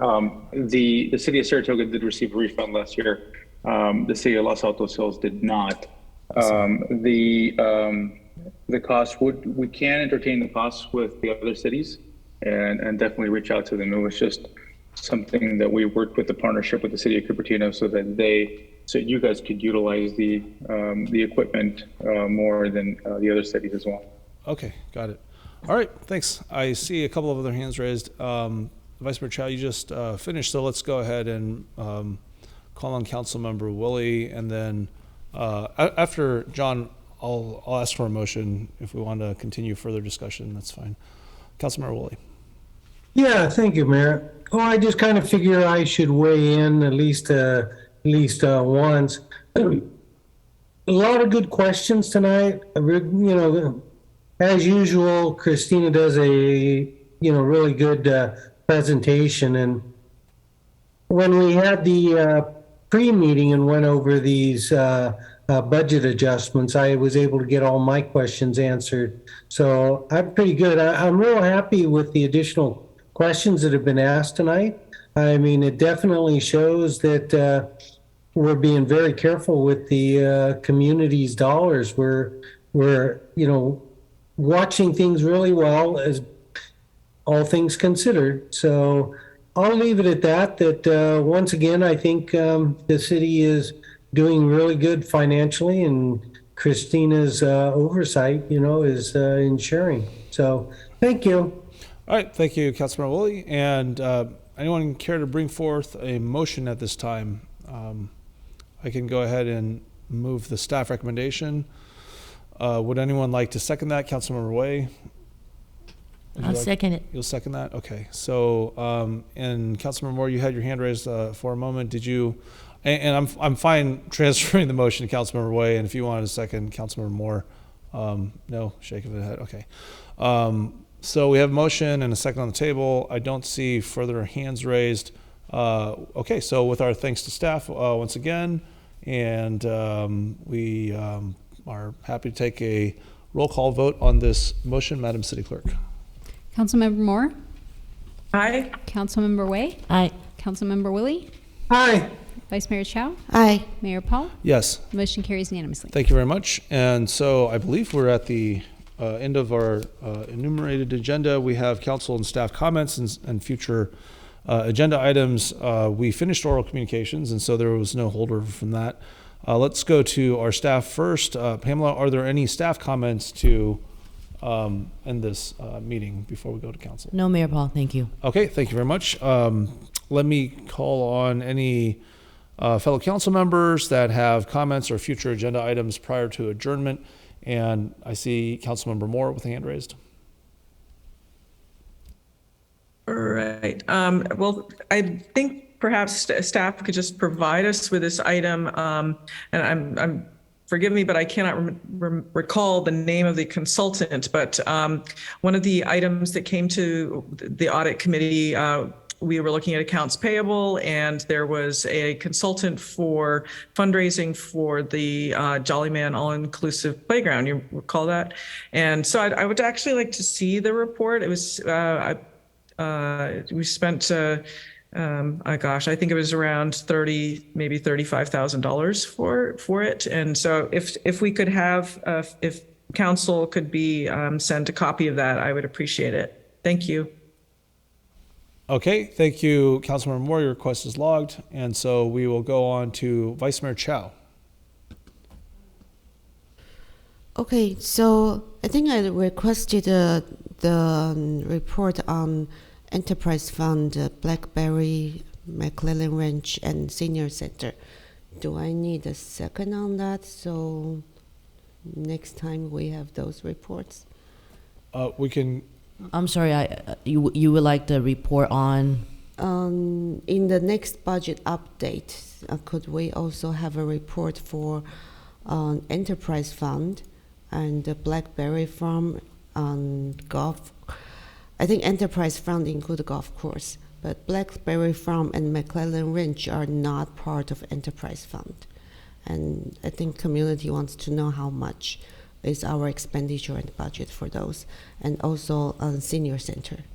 I'm going to defer that question to Director Alfaro. I don't know if this is the city's normal tradition to include such report out for Enterprise Fund, but let me follow up with Director Alfaro, and we'll provide a follow-up back to you, Vice Mayor Chow. I think that's just a materials and information request, right? Yeah, it's kind of like what we already had, the spatial project pack report and the grant. So I'll follow up. Yeah. Okay. So are you requesting that be put in the public record, or are you asking just for that material information for? I think for the next budget update, I hope we have okay, got those. it. Yeah. Got it. All right.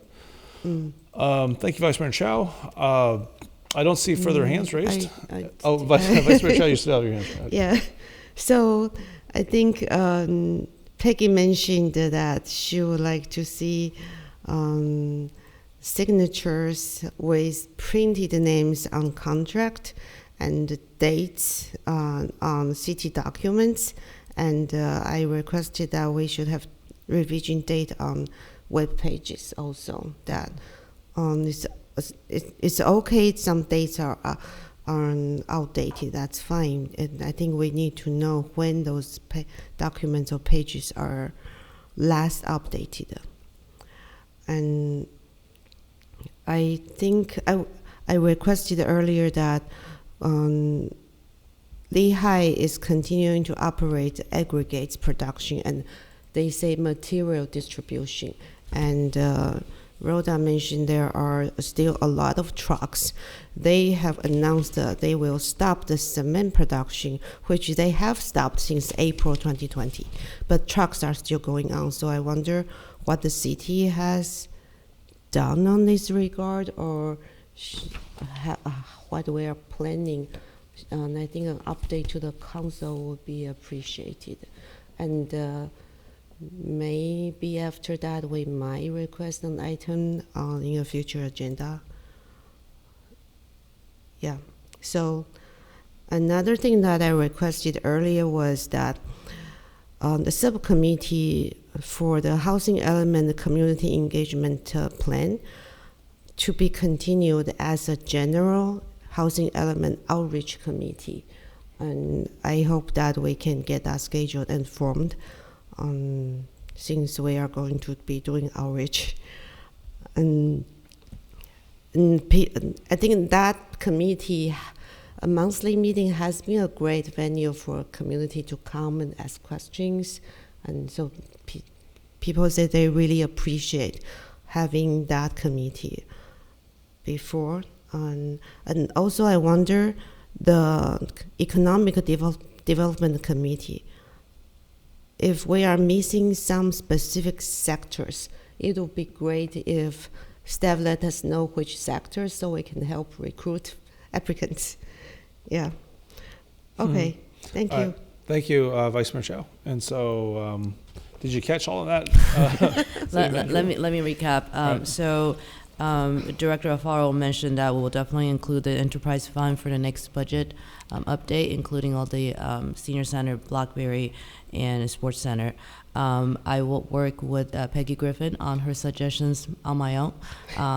I'd rather keep the operational functions at my level. Lehigh update, I don't want to steal Mayor's thunder, but we are initiating a press release on the recent news on Lehigh quarries. I do believe that the information, Vice Mayor, you're requesting is available on county's website. So I'll find that website to the county information and send that to you in the morning in terms of aggregate quantities and that how much that has been produced. Subcommittee for the housing element engagement, we could follow up a little bit because at this point we're actually sending it out to HCD for review. So there will be limited engagement at this moment, but we can probably bring back the community once we're soliciting for more implementation. And also, point of clarification, talking with City Attorney Jensen, that when a subcommittee continues to meet without a number of meeting in mind, this becomes a Brown Act body. So I do want to be mindful of the practice of continuing with the subcommittee's meeting. And lastly, with the EDC, let me know if you're interested. I'm more than happy to share with you what the applications. I think we are reaching it out, but then again, rather keep the application outreach on my level in terms of operation. And I'm more than happy to inform City Council if you're interested in knowing that which sectors are lacking.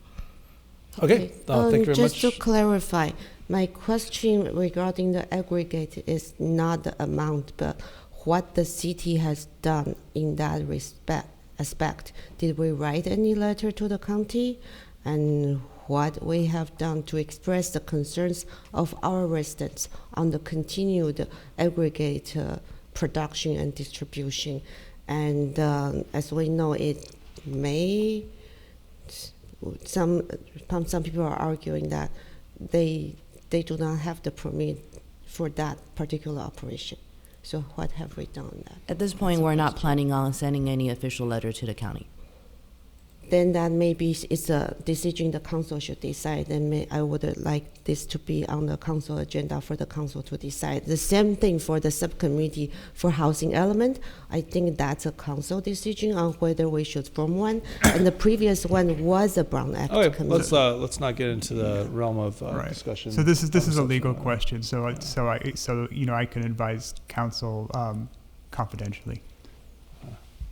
Okay, fair enough. Well, thank you very much, and appreciate the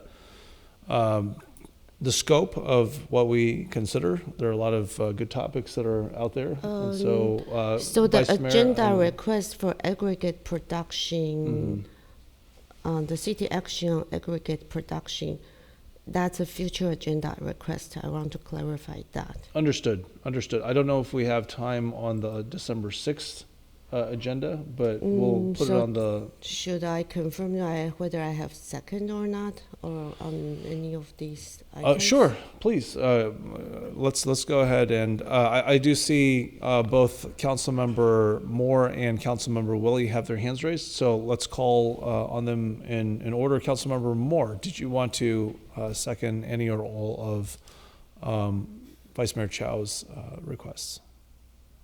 Okay, so I'm not sure if it's a exact second, but I am curious if the crushing of the aggregate is that a conditional use? Are they allowed to do it basically? And then one of the concerns is they need to fill in that pit, and if they're shipping off clean crushed aggregate, they're removing more material that they could be using potentially to be filling in that pit. And if you saw the San Jose Spotlight article, it is massive. They were talking about 600 truck trips per day for 30 years to fill it. So yes, that's Councilmember Moore, I'll just remind everyone, simple question.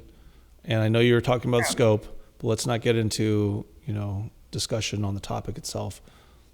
Okay, there's two parts. There's not, it isn't just the crushing the aggregate, but it's also the wisdom of shipping this material out. So I do second it. I would like to see some research done on that. I don't know if the claims are true, if they're allowed to be crushing this or not.